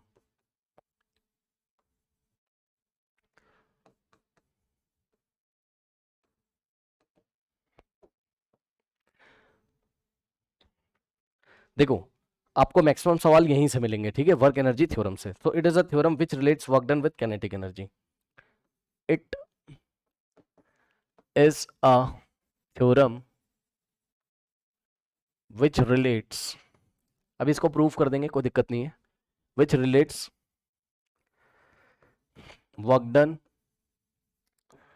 With change in kinetic energy, with change in kinetic energy. अब देखो इसका थोड़ा मतलब समझो बच्चों, देखो किसी सिस्टम का, किसी सिस्टम में जितने भी फोर्सेस लग रहे होंगे, ठीक है ना, कंजर्वेटिव हो नॉन कंजर्वेटिव हो, ठीक, चाहे कोई एक्सटर्नल फोर्स हो, सबके द्वारा किया गया जो वर्क डन है, यानी कि जो टोटल वर्क डन होगा, it is equals to change in the kinetic energy. बस सिंपल सा फंडा है, सुनो ध्यान से। क्या, अभी इसको प्रूफ करेंगे, लेकिन आपको याद क्या करना है, सुनो,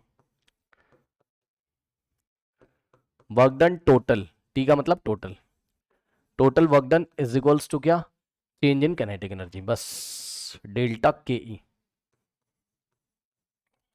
यानी कि work done total is equals to change in kinetic energy. कैसे निकालते हो बताओ भाई, कभी भी चेंज कैसे निकालोगे, फाइनल माइनस इनिशियल, बस।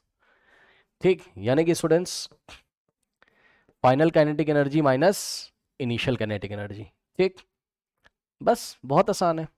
अब कहने लगा सर थोड़ा और समझा दो, अभी प्रूफ करवा देंगे इस थ्योरम को, परेशान ना हो, लेकिन थोड़ा और समझो। देखो मैं कह रहा हूं ये वर्क डन टोटल क्या है पता है, कि टोटल वर्क डन है भाई, मतलब कोई बॉडी आपको दी हुई है, ठीक,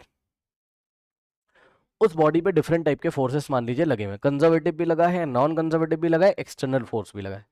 कंजर्वेटिव फोर्स में आपका gravitational force, spring force, non conservative force में आपका विस्कस ड्रैग, ठीक है ना, और आपका फ्रिक्शनल फोर्स एयर ड्रैग।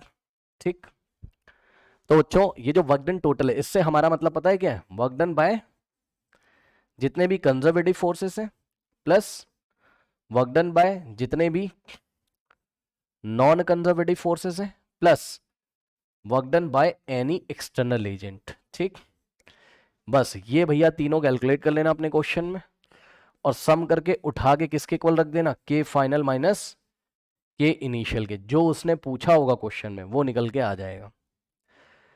जो उसने पूछा होगा वो कभी कभी मैक्सिमम कंप्रेशन पूछता है स्प्रिंग में, कभी कभी वो आपको वेलोसिटी कितनी हो जाएगी ऐसा कुछ पूछता है, अपने आप निकल के। सिंपल सा फंडा है यार, ये वाली इक्वेशन बनानी भैया कोई सवाल आपका गलत हो ही नहीं सकता है। ठीक, अभी मैं आपको बनवा के दिखाऊंगा, कंजर्वेटिव फोर्स में आपका कौन कौन सा फोर्स आता है बताइए? ग्रेविटी और स्प्रिंग वाले फोर्स, स्प्रिंग फोर्स, सही है, करेक्ट। और नॉन कंजर्वेटिव में आपके क्या आ गए? फ्रिक्शन हो गया आपका, है ना, और आपका विस्कस ड्रैग हो गया है, एयर ड्रैग भी चलेगा। ठीक, विस्कस ड्रैग, चलो इसी में एयर ड्रैग भी कवर हो गया, समझ जाना अगर कोई एयर ड्रैग का क्वेश्चन आएगा इसी में। और एक्सटर्नल फोर्स कोई दिया होगा वो हम रख देंगे।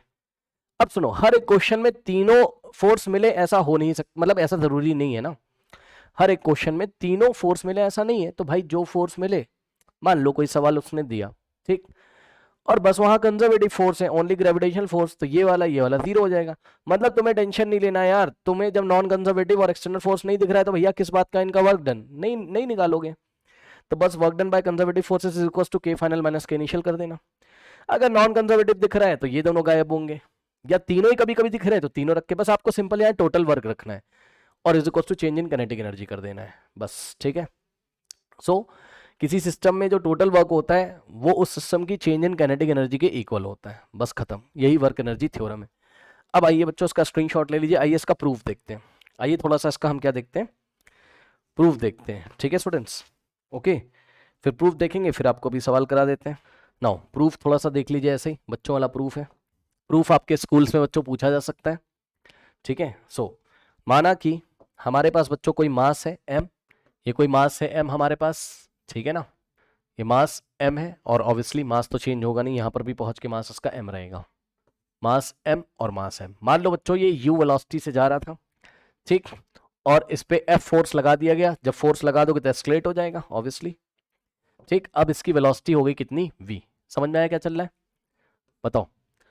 एक मास m है, u वेलोसिटी से जा रहा था, f एक्सटर्नल फोर्स लगा दिया उस पर, ठीक। अब ये फोर्स कोई भी फोर्स हो सकता है यार, बट अभी मैं मान के चल रहा हूं मैंने एक्सटर्नल फोर्स लगा दिया है, ठीक, और इसकी वेलोसिटी u से चेंज हो गई, कितनी हो गई है? v हो गई है। ठीक, बस कोई समस्या नहीं है। अब ध्यान दें, यहां पर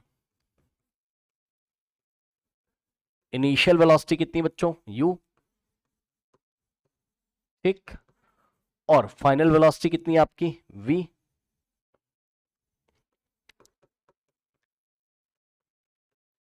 initial velocity u, final velocity u, work done during a small displacement निकाल लो पहले, है ना, क्योंकि ये फोर्स पता नहीं कैसा फोर्स है, वेरिएबल फोर्स है क्या है, तो हम इंटीग्रेशन करके ही निकालेंगे, ठीक है ना, ऑब्वियसली। तो work done during small displacement dx।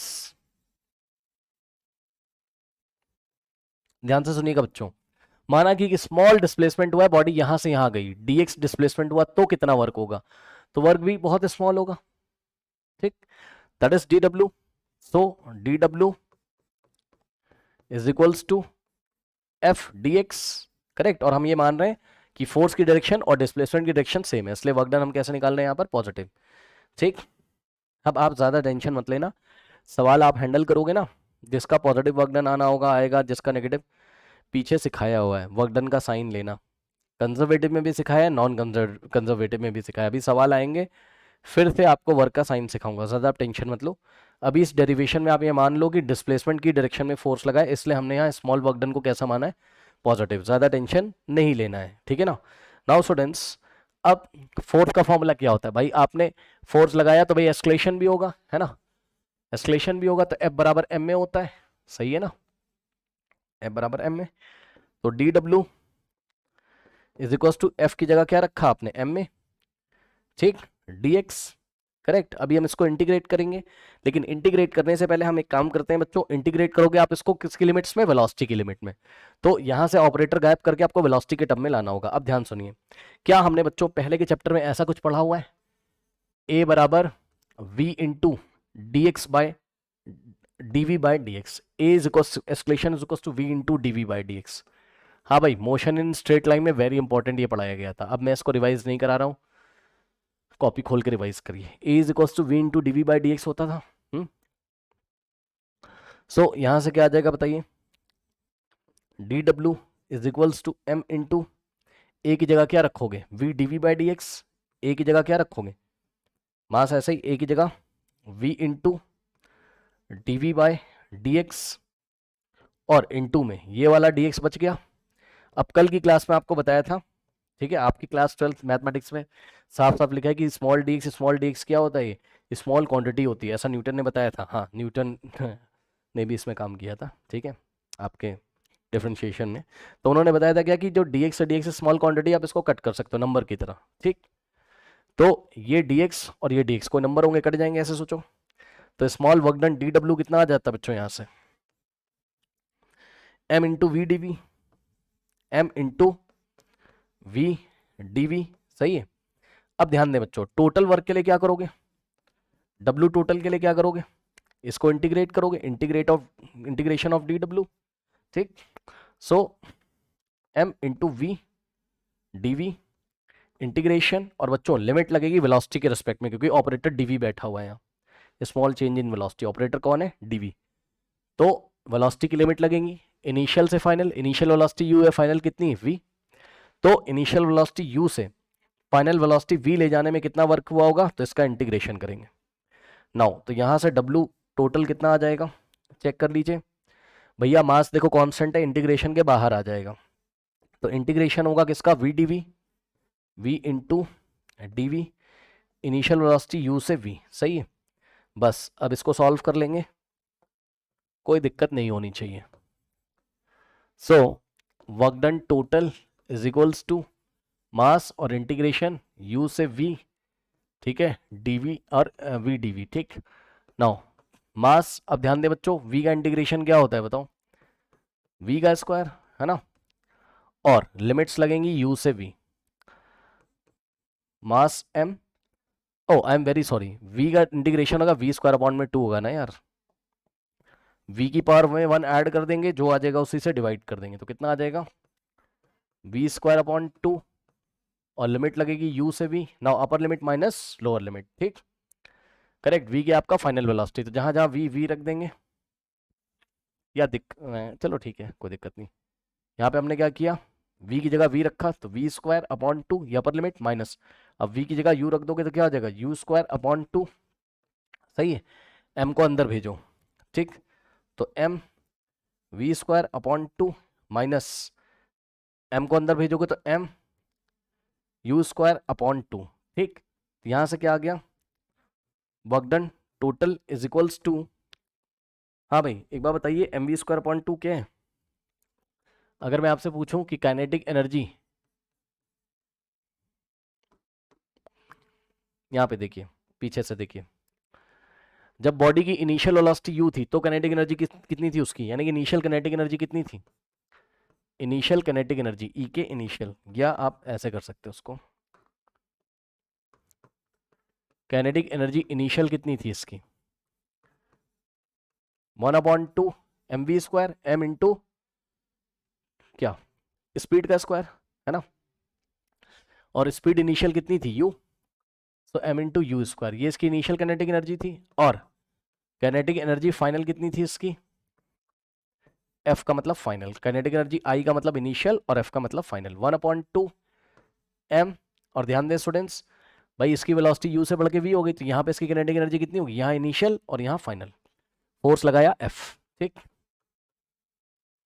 1/2 m v square, क्योंकि फाइनल वेलोसिटी कितनी, v स्क्वायर।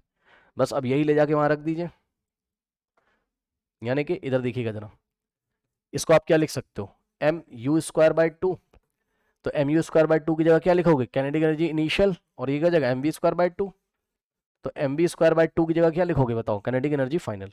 ठीक, तो आप देख सकते हो यहां से WT का मतलब टोटल वर्क डन कितना आ गया, ये क्या है फाइनल काइनेटिक एनर्जी। सो काइनेटिक एनर्जी फाइनल और माइनस ये क्या है इनिशियल काइनेटिक एनर्जी, mu²/2 क्या है, mu²/2 क्या है initial kinetic energy. Okay correct. Now ये आ गया आपके पास। अब इसी चीज को थोड़ा और अच्छे से लिखना होता आप ऐसे लिख लोगे, work done by total is equals to क्या हो जाएगा डेल्टा के ई। डेल्टा का मतलब change in kinetic energy, change in kinetic energy. Okay यही वर्क एनर्जी थ्योरम है जो हमने प्रूफ कर दी। तो बच्चों यदि आप चाहें तो आप लिख भी सकते हैं कि जब किसी बॉडी पे मल्टीपल फोर्सेस एक्ट कर रहे हो, when multiple forces act on its body then its kinetic energy changes obviously. Okay when multiple forces acts on a body, when अभी तो हमने बस यहाँ एक आपको फोर्स लगा के दिखाया था ओनली दिस, है ना, लेकिन इसी तरीके से किसी बॉडी पे मल्टीपल फोर्सेस लग सकते हैं। मैंने आपको बताया था कुछ फोर्सेस उसमें से क्या हो सकते हैं कंजर्वेटिव, कुछ नॉन कंजर्वेटिव, कुछ एक्सटर्नल फोर्सेस हो सकते हैं। तो सभी फोर्सेस के द्वारा किया गया वर्क डन का जो सम है टोटल वर्क वो चेंज इन काइनेटिक एनर्जी के फॉर्म में रिफ्लेक्ट होता है। Correct. So when multiple forces act on a body its kinetic energy changes, okay, so work done by all the forces is equals to k final, समझ रहे हो k का मतलब kinetic energy. ठीक, k final minus k initial, और all forces में कौन कौन सा आ जाएगा मतलब work done by conservative plus work done by non conservative plus work done by external force is equals to kinetic energy final minus initial means delta के e. समझ जाओगे, डेल्टा के ई का मतलब चेंज इन काइनेटिक एनर्जी दिख रहा है भाई। और जैसा कि मैंने अभी अभी आपको बताया था कंजर्वेटिव में आपका कौन कौन सा आ जाएगा, ग्रेविटी या ग्रेविटेशनल फोर्स और स्प्रिंग फोर्स के द्वारा किया गया वर्क डन। नॉन कंजर्वेटिव में क्या क्या आ जाएगा आपका फ्रिक्शन, और याद रखिएगा पीछे लिखवाया अभी यहाँ जगह नहीं है, विस्कस ड्रैग है ना, एयर ड्रैग, एक्सटर्नल कोई एक्सटर्नल फोर्स अगर आपको दिया हो। ठीक है स्टूडेंट्स, तो इसका स्क्रीनशॉट जिनको लेना हो आप ले सकते हो। ये आपका वर्क एनर्जी थ्योरम का प्रूफ पेज नंबर 1, ये आपका पेज नंबर 2।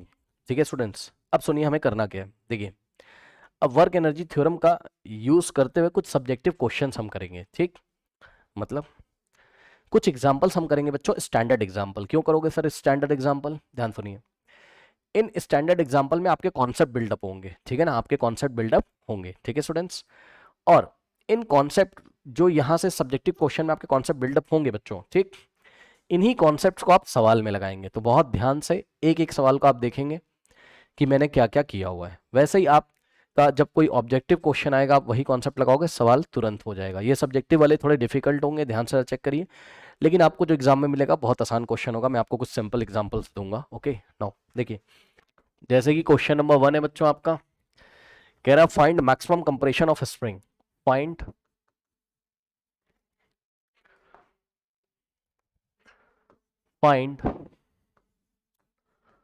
मैक्सिमम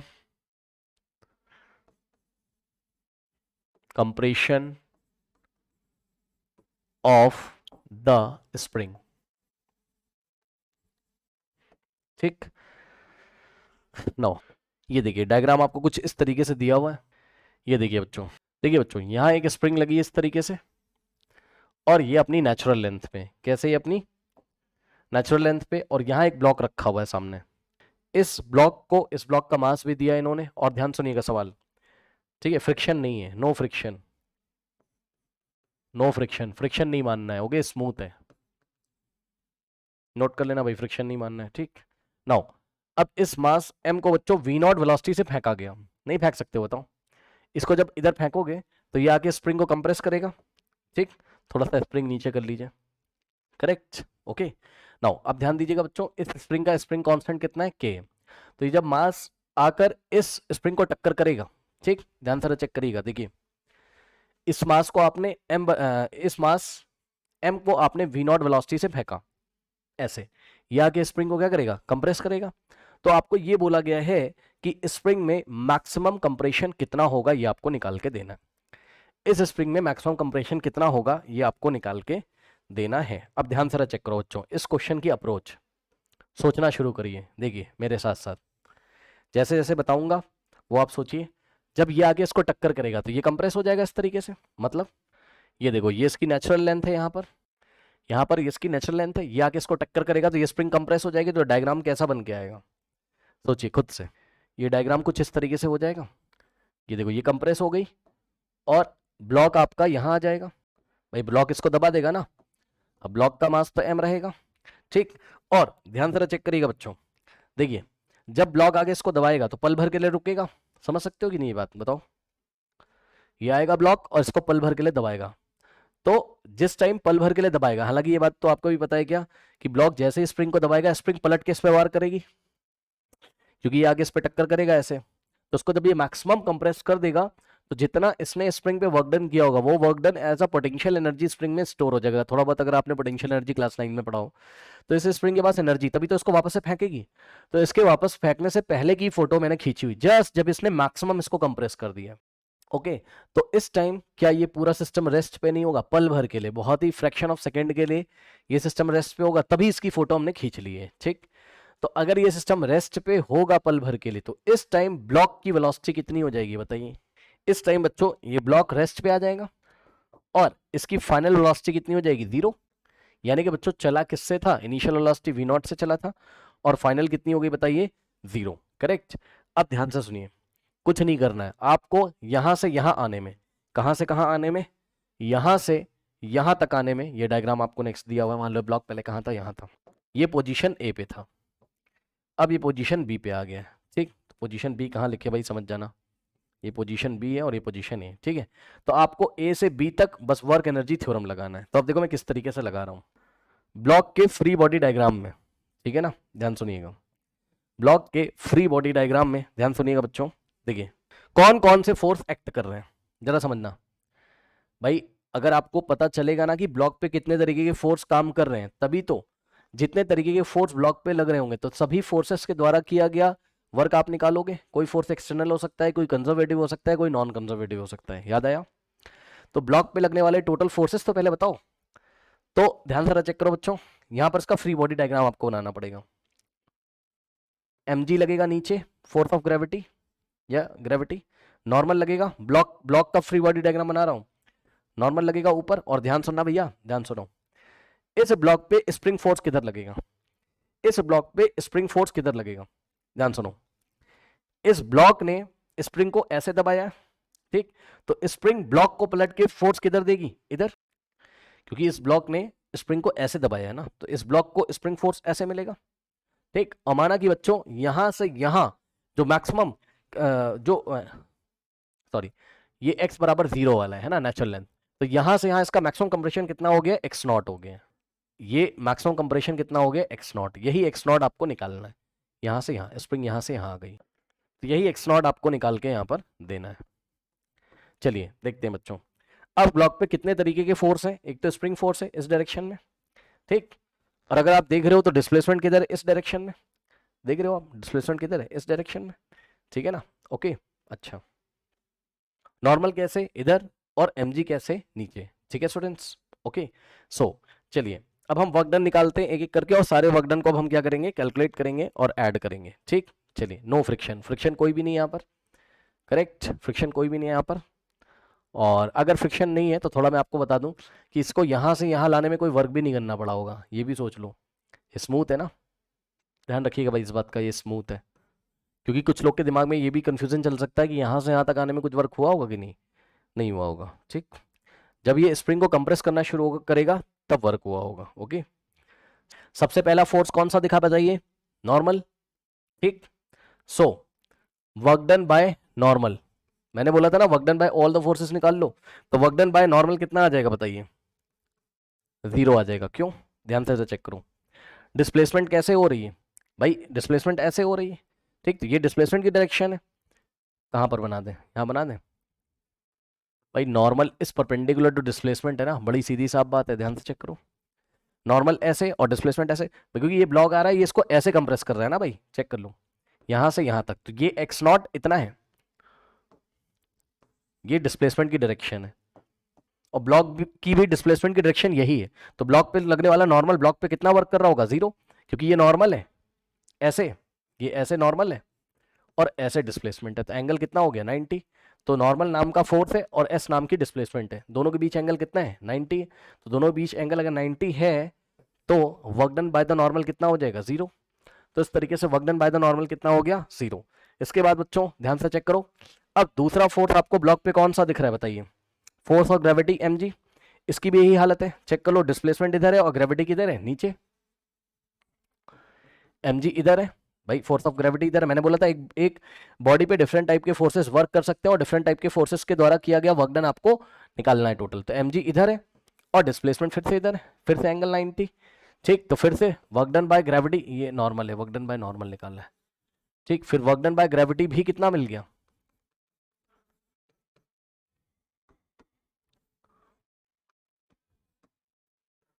0।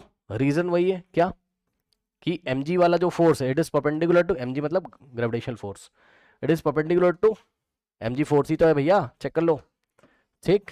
तो it is perpendicular to what? Displacement, ठीक है ना।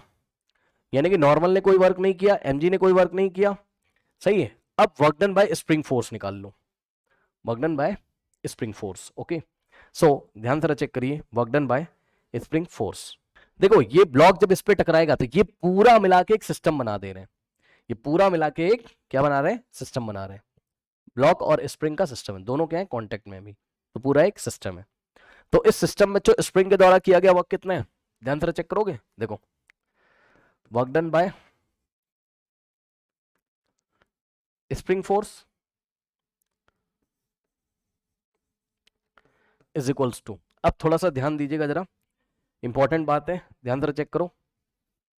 स्प्रिंग फोर्स किधर लग रहा है? उधर, और डिस्प्लेसमेंट हो रही इधर। देखो अगर आप इसको स्प्रिंग में बैठ के सोच सकते हो तब भी सोच सकते हो यार, खुद सोचो, कल भी बताया था। देखो अभी तो मैंने क्या दिखाया, मैं आपको ये दिखा रहा हूं कि भैया स्प्रिंग ब्लॉक पे फोर्स कैसे लगा रही है? एफएस इधर, क्योंकि इस ब्लॉक ने स्प्रिंग को ऐसे दबाया है तो ये ब्लॉक पे इधर फोर्स लगा रही, तो तुम इसको ऐसे भी सोच सकते हो, कोई दिक्कत नहीं है। ऐसे भी सोच सकते हो कि ब्लॉक ने स्प्रिंग को दबाया ऐसे, तो स्प्रिंग अंदर दब रही होगी, तो एफएस इधर डेवलप हो रहा होगा ना, तो एफएस का डायरेक्शन तो इधर ही है और डिस्प्लेसमेंट इधर ही है। तो अब आप क्या देख रहे हो? एफएस स्प्रिंग फोर्स का डायरेक्शन इधर है और डिस्प्लेसमेंट इधर है। और कल की क्लास में हमने सीखा था कि फोर्स और डिस्प्लेसमेंट अगर ऑपोजिट डायरेक्शन में, फोर्स इधर और डिस्प्लेसमेंट इधर, ठीक, डिस्प्लेसमेंट इधर फोर्स इधर, तो वर्क डन कैसा आएगा? नेगेटिव। यानी कि वर्क डन कैसा आना चाहिए? नेगेटिव। और स्प्रिंग फोर्स के द्वारा किया गया वर्क डन कल कैलकुलेट भी कराया था, -1/2 स्प्रिंग कांस्टेंट के इंटू व्हाट? डिस्प्लेसमेंट का स्क्वायर, और डिस्प्लेसमेंट यहां कितनी हो रही है? एक्स नॉट का स्क्वायर। ध्यान से सुनना भैया, इस स्प्रिंग की डिस्प्लेसमेंट कितनी हो रही भाई? एक्स एक्स बराबर 0 से, यानी कि अपनी नेचुरल लेंथ से ये कंप्रेस होता है कितना? एक्स नॉट, चेक कर लो। तो डिस्प्लेसमेंट कितनी होगी? X not. आई थिंक आपको बात समझ में आ रही होगी। तो स्प्रिंग फोर्स के द्वारा किया गया वर्क डन नेगेटिव होगा, -1/2 के एक्स नॉट का स्क्वायर, ठीक। अच्छा, कुछ लोग अगर ये याद कर रहे होंगे, कल जो हमने एक डिस्कस किया था केस, -1/2 के एक्स फाइनल का स्क्वायर माइनस एक्स इनिशियल का स्क्वायर, तो भैया आप ये लगा लो, कोई दिक्कत नहीं। एक्स इनिशियल इस बार 0 ही तो है, चेक कर लो, नेचुरल लेंथ से है, एक्स इनिशियल कितना है? 0 है, तो यहाँ 0 रखोगे और एक्स फाइनल कितना हो जाएगा? X not. यहाँ पर एक्स बराबर 0 है और यहाँ पर एक्स बराबर एक्स नॉट है, मतलब यहाँ से यहाँ तक ये पूरा एक्स नॉट है। बात समझ में आई कि नहीं आई?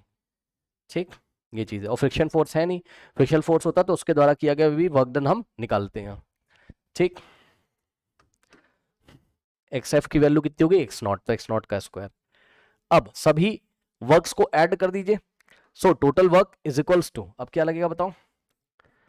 Work total, total work is equals to कितना हो जाएगा? चेंज इन काइनेटिक एनर्जी, ठीक। यानी कि क्या? के फाइनल माइनस के इनिशियल, सही है। अब ध्यान सुनो, टोटल वर्क कितना हो जाएगा? 0 + 0 और -0 हो गया।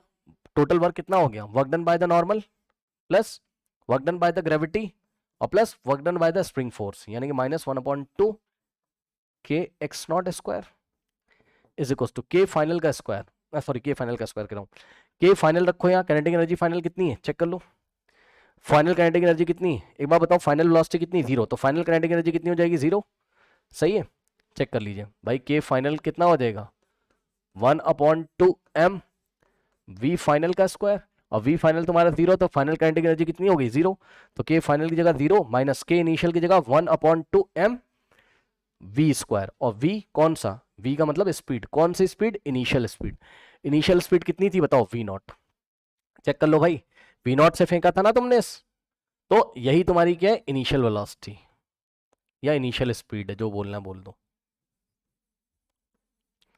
1/2m v नॉट का स्क्वायर। नाउ यहां से क्या आ जाएगा -1/2 के एक्स नॉट का square is equal to zero plus minus ये जीरो माइनस -1/2 और m और v नॉट का स्क्वायर, ठीक। नाउ स्टूडेंट्स अब ध्यान दें, 1/2 से 1/2 गया, माइनस से माइनस गया, अब बताओ क्या आप एक्स नॉट की वैल्यू नहीं निकाल पाएंगे, बताइए कितना आ गया यहाँ से बताइए, k इंटू एक्स नॉट का square is equals to m into v naught का स्क्वायर, सही है, तो यहाँ से एक्स नॉट निकालोगे तो कितना आएगा, एक्स नॉट का स्क्वायर बराबर कितना आ जाएगा, पहले m/k इंटू वी नॉट का स्क्वायर, यहाँ से स्क्वायर हटाओगे अब लेफ्ट हैंड साइड से, तो राइट हैंड साइड क्या लग जाएगा बताओ, स्क्वायर रूट, तो स्क्वायर रूट के अंदर m/k तो ऐसे ही रहेगा, और वी नॉट का स्क्वायर स्क्वायर रूट से हट जाएगा, तो वी नॉट बाहर आ जाएगा, तो मैक्सिमम कंप्रेशन कितना हो गया आपका, यहाँ मैं लिख दे रहा हूँ, मैक्सिमम कंप्रेशन एक्स नॉट बराबर कितना आ गया बताइए, √m/k है ना, इंटू वी नॉट, ये लीजिए ये मैक्सिमम कंप्रेशन हुआ। तो इन्हीं सब्जेक्टिव क्वेश्चंस की मैंने बात करी थी, ठीक है, ये वाले अगर आपसे बन जाते हैं तो जो एग्जाम में क्वेश्चन आता है वो आराम से आपसे बन जाएगा, इसका स्क्रीनशॉट ले लीजिए, फिर मैं आपको इसी का फिर इसी टाइप के मैं सिमिलर क्वेश्चंस कुछ करा देता हूँ, तो आपको क्या आ जाएगा, कॉन्फिडेंस आ जाएगा, ठीक है ना। चलिए देखिए अब हम नेक्स्ट क्वेश्चन लेते हैं, नेक्स्ट क्वेश्चन में उसने आपसे बोला find the range of mass m, find the range of mass m, find the range of mass m if a spring is initially compressed, if a spring is initially compressed by x naught,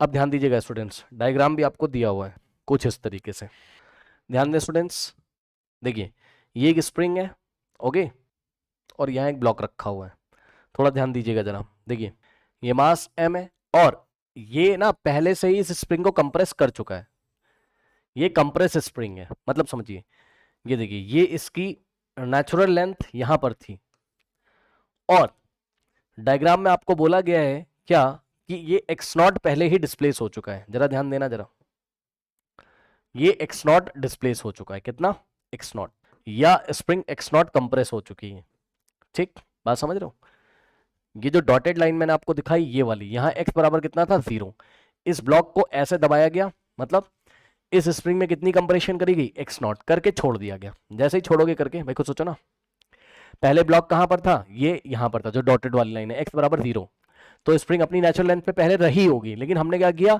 x not compression दे दिया इसको, ऐसे करके हमने block को ऐसे दबा दिया, x not compression मिल गया इसको, यानी एक्स नॉट अंदर चली गई है, अब इसको छोड़ देंगे, जैसे ही छोड़ देंगे तो आपने जो वर्क किया है वो स्प्रिंग में ऐसा पोटेंशियल एनर्जी स्टोर होगा, तो उस एनर्जी से वापस ये झटका देगी इसको, यानी कि वापस ये फेंकेगी ब्लॉक को, और ब्लॉक को जब फेंका जाएगा, तो ध्यान से सुनिएगा बच्चों, इन्होंने हमसे सवाल क्या किया है, कह रहे हैं कि रेंज बता दो, रेंज का मतलब ध्यान सुनना, जब ब्लॉक को वापस फेंकेगा तो ब्लॉक यहां आएगा,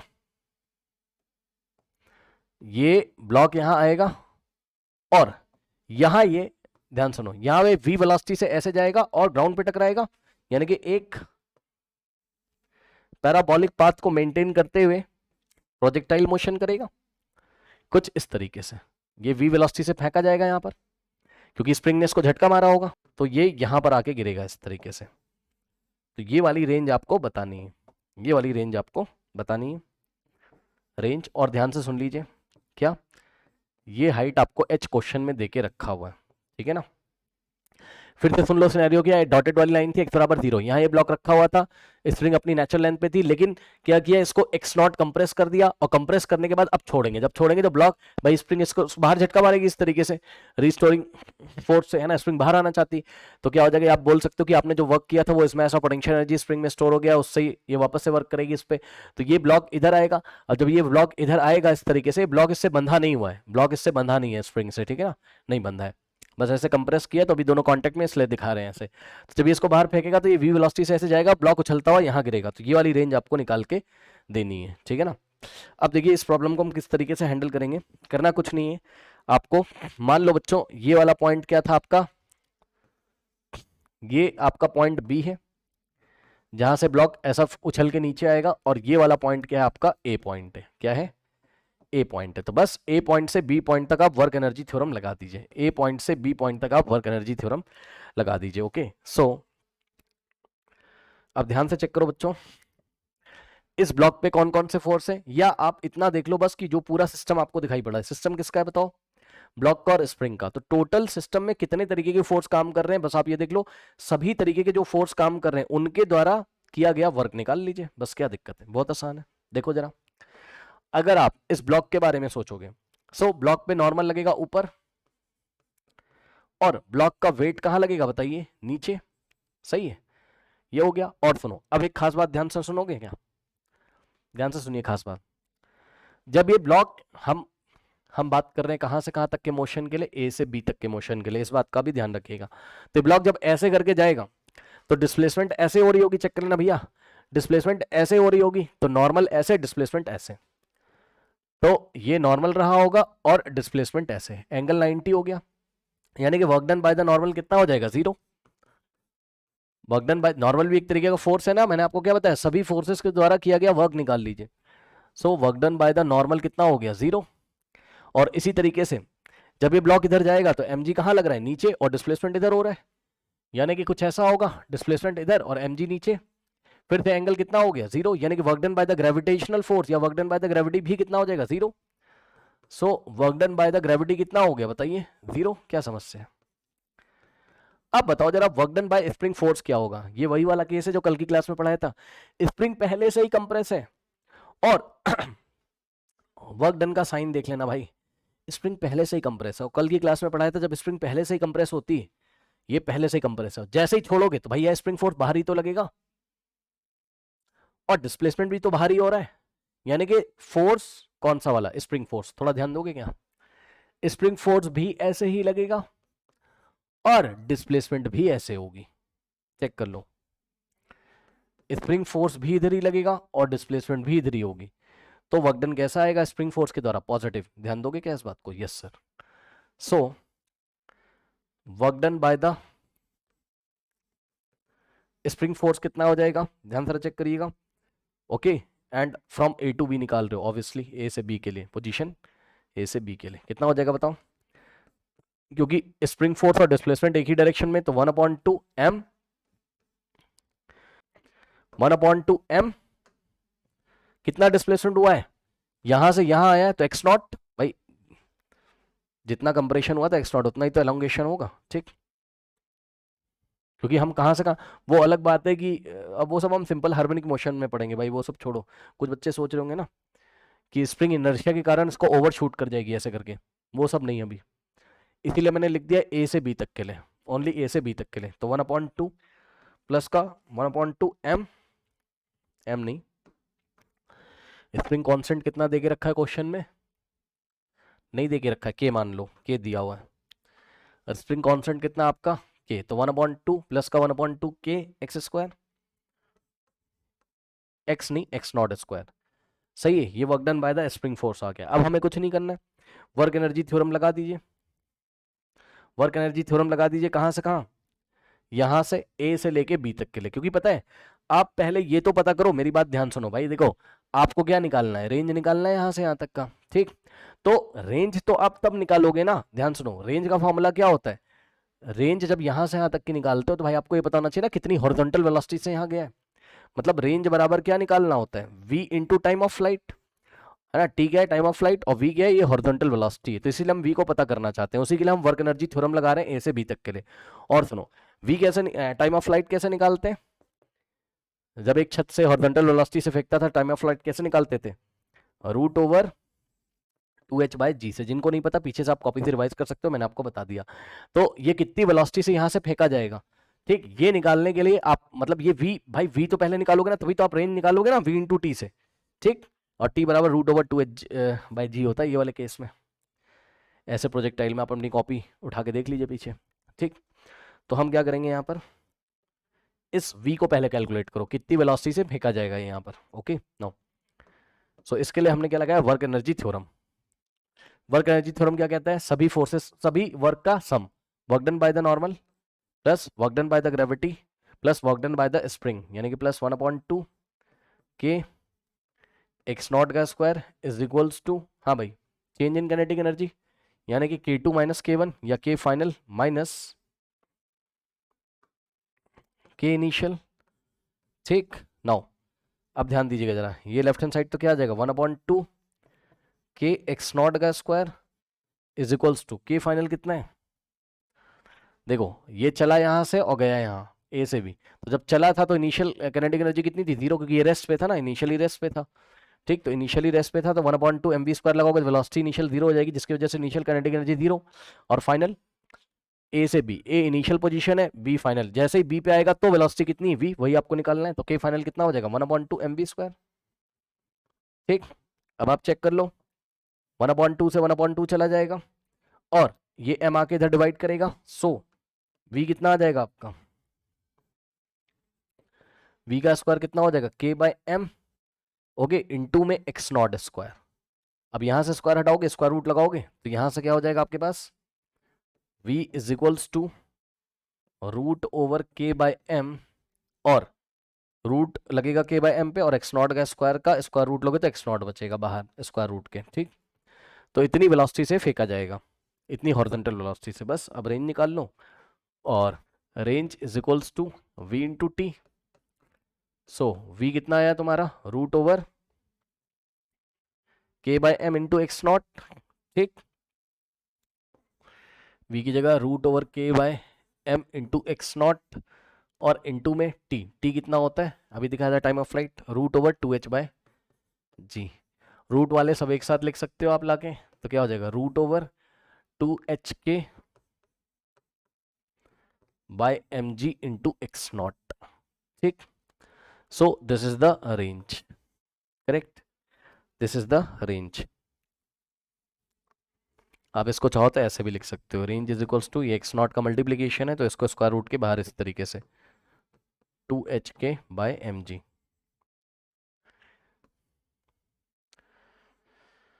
ठीक। तो आप देख लीजिए, ये आपका पेज नंबर 1 है, ये आपका पेज नंबर 1 है स्टूडेंट्स, एंड ये है आपका page number 2, okay. Now next question देखते हैं students.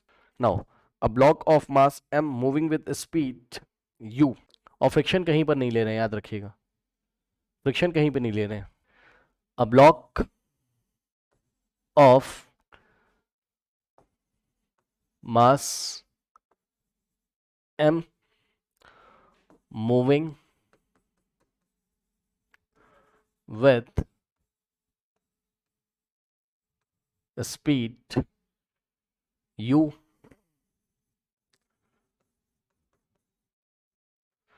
moves towards each other,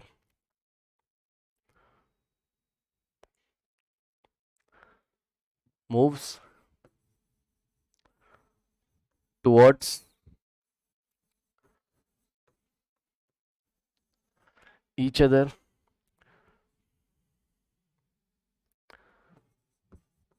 block with spring of spring constant k,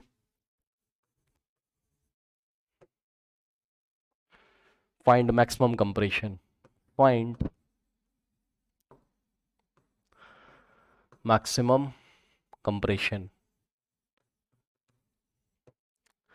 ठीक, अब इस सवाल में देखिए या इस सिनेरियो में देखिए क्या हो रहा है यहाँ पर। यहाँ डायग्राम आपको दिया हुआ है, ठीक है स्टूडेंट्स।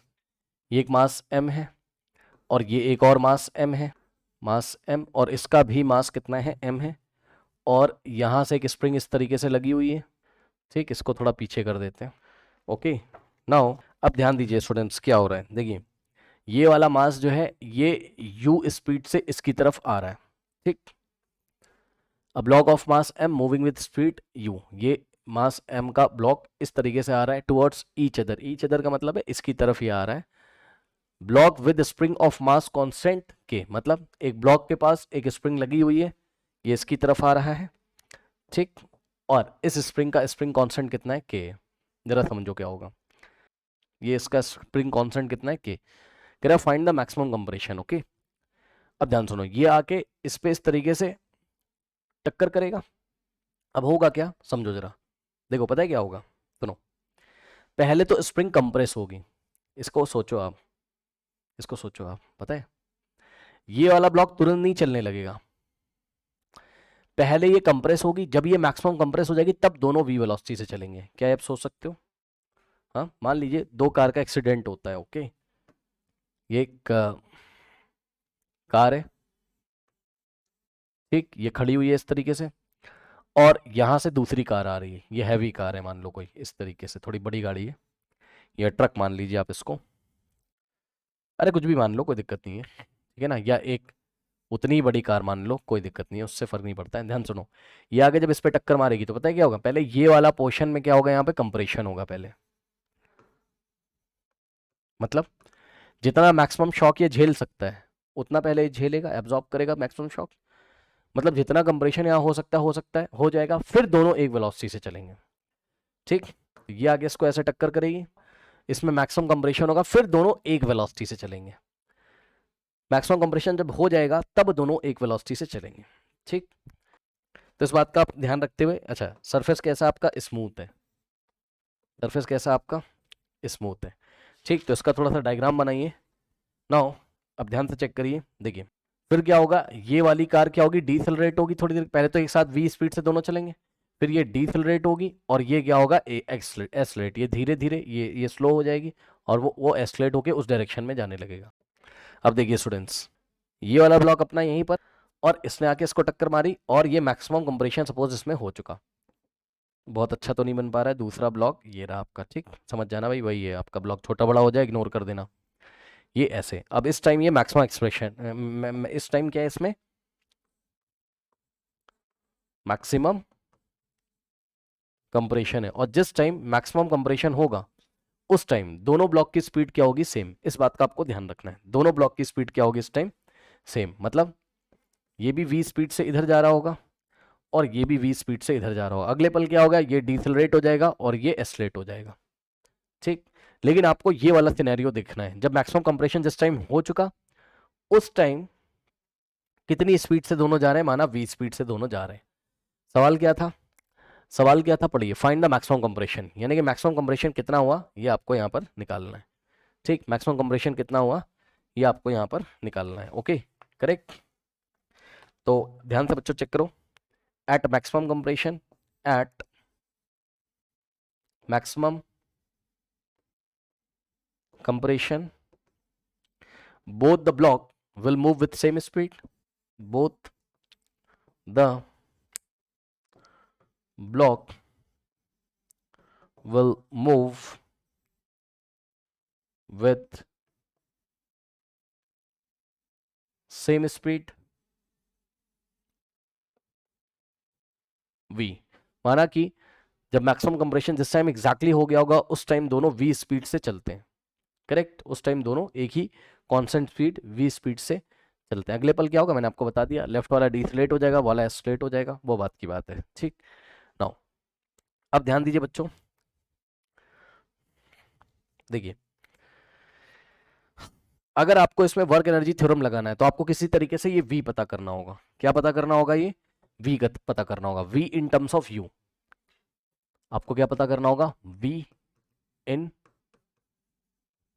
Terms of u। अब ये बात मैं क्यों कर रहा हूं, ये आपको सवाल पूरा लगा के भी दिखाई पड़ेगा। अब ध्यान से चेक करिए बच्चों, क्या एक बार बताओ, ये आगे इसमें टकरा रहा है, ये पूरा सिस्टम है, तो इस सिस्टम में एफ एक्सटर्नल कितना है बताओ, एफ एक्सटर्नल कितना है बताओ, 0 है। एक्सटर्नल फोर्स कोई भी नहीं लग रहा है, चेक कर लीजिए भाई।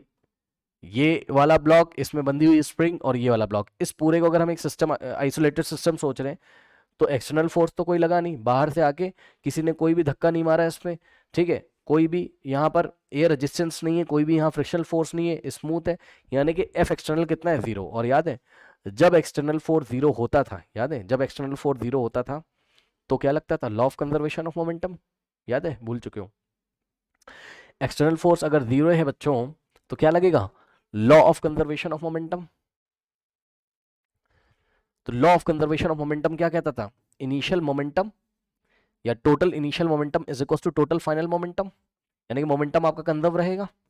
तो इनिशियल मोमेंटम कितना था, चेक कर लो, यहाँ पे निकालोगे सिस्टम, क्योंकि इनिशियली ये आपको दिखाई पड़ रहा है ऐसा कुछ, इनिशियली आपको सिस्टम ऐसा दिखाई पड़ रहा है, ठीक। तो ध्यान सुनो, इनिशियल मोमेंटम कितना रहा होगा, ध्यान से चेक करिएगा, इसका मोमेंटम क्या रहा, मोमेंटम का फॉर्मूला क्या होता है, mass into velocity, m into you, इसका रहा होगा, और प्लस इसका मोमेंटम कितना रहा होगा, m इंटू, और इसकी वेलोसिटी कितनी 0 मीटर पर सेकेंड, भैया ये तो रेस्ट पे ना, तो प्लस 0 प्लस m इंटू 0। समझ जाओ जरा, ये इनिशियली पिक्चर आपको ऐसे दिखाई पड़ रही है, तो इनिशियल मोमेंटम कितना रहा होगा, m इंटू यू, इसका मास इंटू इसकी वेलोसिटी, प्लस इसका मास इंटू इसकी वेलोसिटी, ये तो चल नहीं रहा था, तो m इंटू, और स्प्रिंग जो है आपकी मासलेस है, ठीक, स्प्रिंग आपकी कैसी मासलेस है, तो m इंटू 0, तो कितना आ जाएगा बताओ टोटल, m इंटू यू लिख दिया, गलती सॉरी, इसका m इंटू यू और प्लस इसका m इंटू 0, तो आंसर कितना आ गया बताइए, m इंटू यू।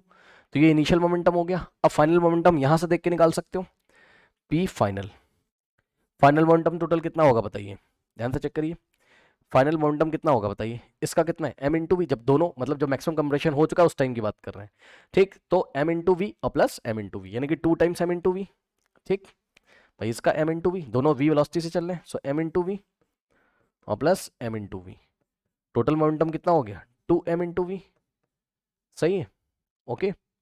और मोमेंटम का हम ओनली मैग्नीट्यूड ले रहे हैं, बस ज़्यादा टेंशन मत लेना, ठीक। नाउ अब F external is equal to 0 है, तो law of conservation of momentum से initial momentum is equal to final, तो इनिशियल मोमेंटम की जगह आप कितना रखोगे, p initial is equal to p final, so initial momentum जगह कितना रखोगे बताओ, इनिशियल मोमेंटम कितना आया था m इंटू यू, चेक कर लो भाई,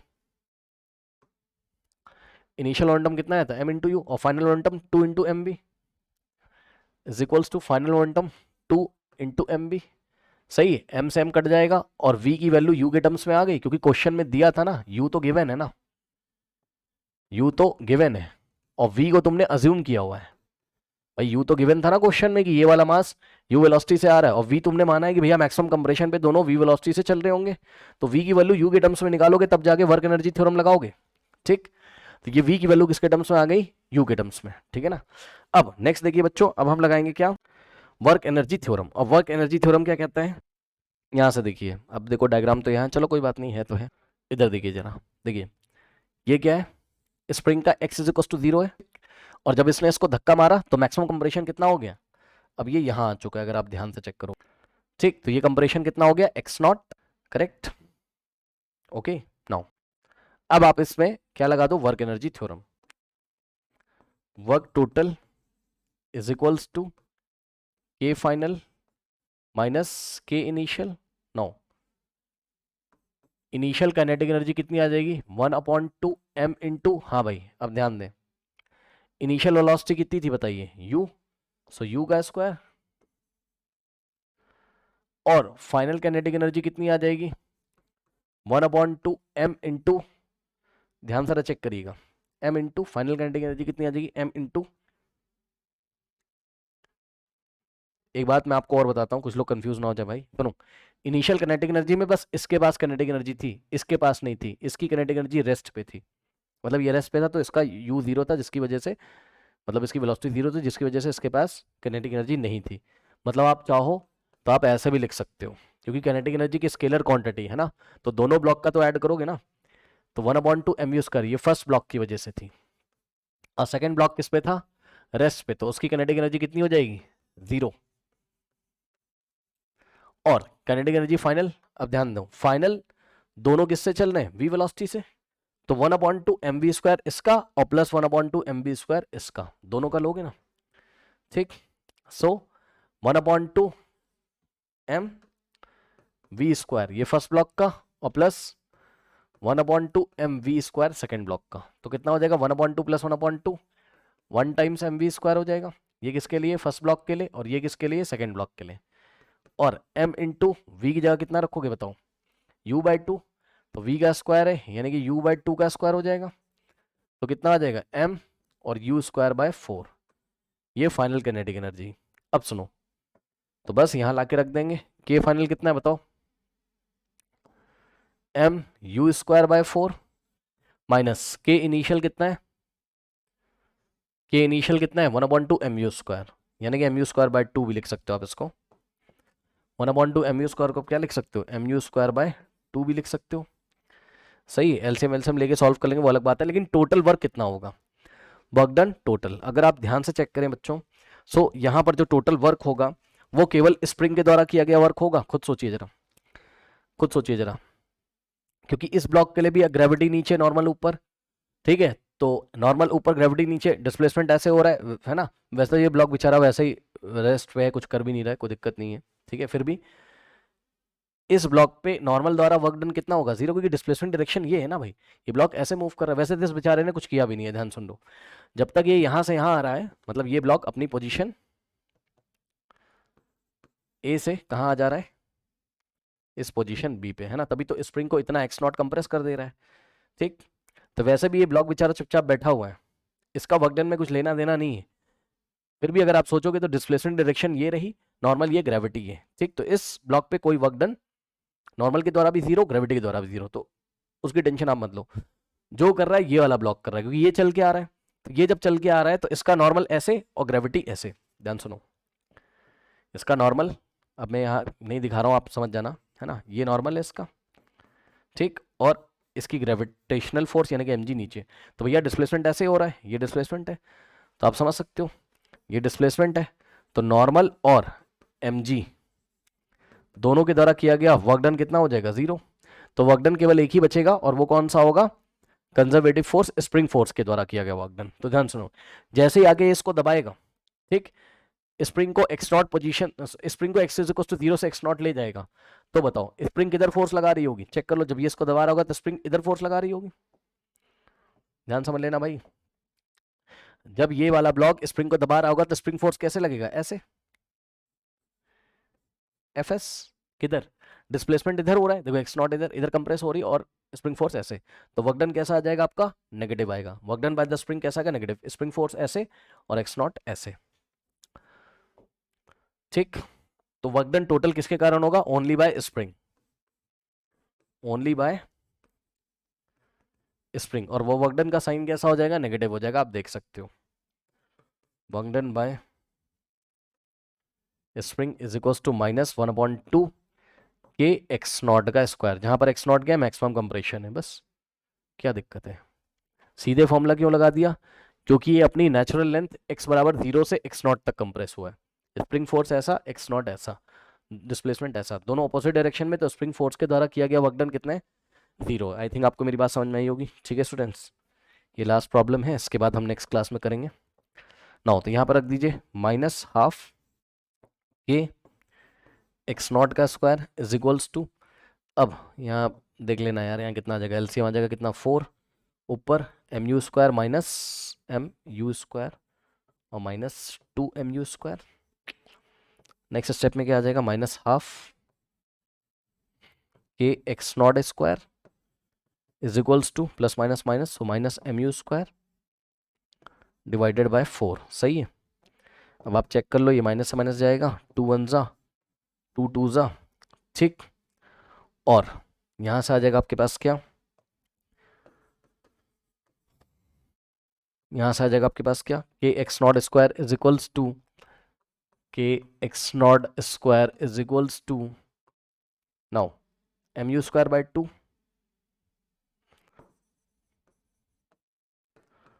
ठीक, और निकालना क्या था, maximum compression x0, so x0 square is equals to mu² upon 2k, k भी नोन था, मास भी नोन था और यू भी नोन था, सब कुछ नोन है। सो एक्स नॉट बराबर square root of m u square upon में 2k, यू स्क्वायर बाहर आ जाएगा स्क्वायर रूट से, so u into square root of m by 2k। This is the maximum compression in the spring. Okay, correct. तो ये answer आपका आ गया। आई think आपको बात समझ में आई होगी। ठीक है स्टूडेंट्स, इसके बाद कुछ और प्रॉब्लम्स उसको हम लेंगे। ये problem as it is exam में नहीं आएंगी, लेकिन इन प्रॉब्लम्स को करने के बाद ठीक है आपको फिर मैं न्यूमेरिकल जब कराऊंगा तो वो आपका क्या हो जाएगा, ईजी हो जाएगा। ठीक है स्टूडेंट्स, ओके। तो चलिए फिर अब हम नेक्स्ट क्लास में करेंगे, इसको यहाँ पे एंड करते हैं। करेक्ट, ये आप रिवाइज करके प्लीज़ आइएगा इतना।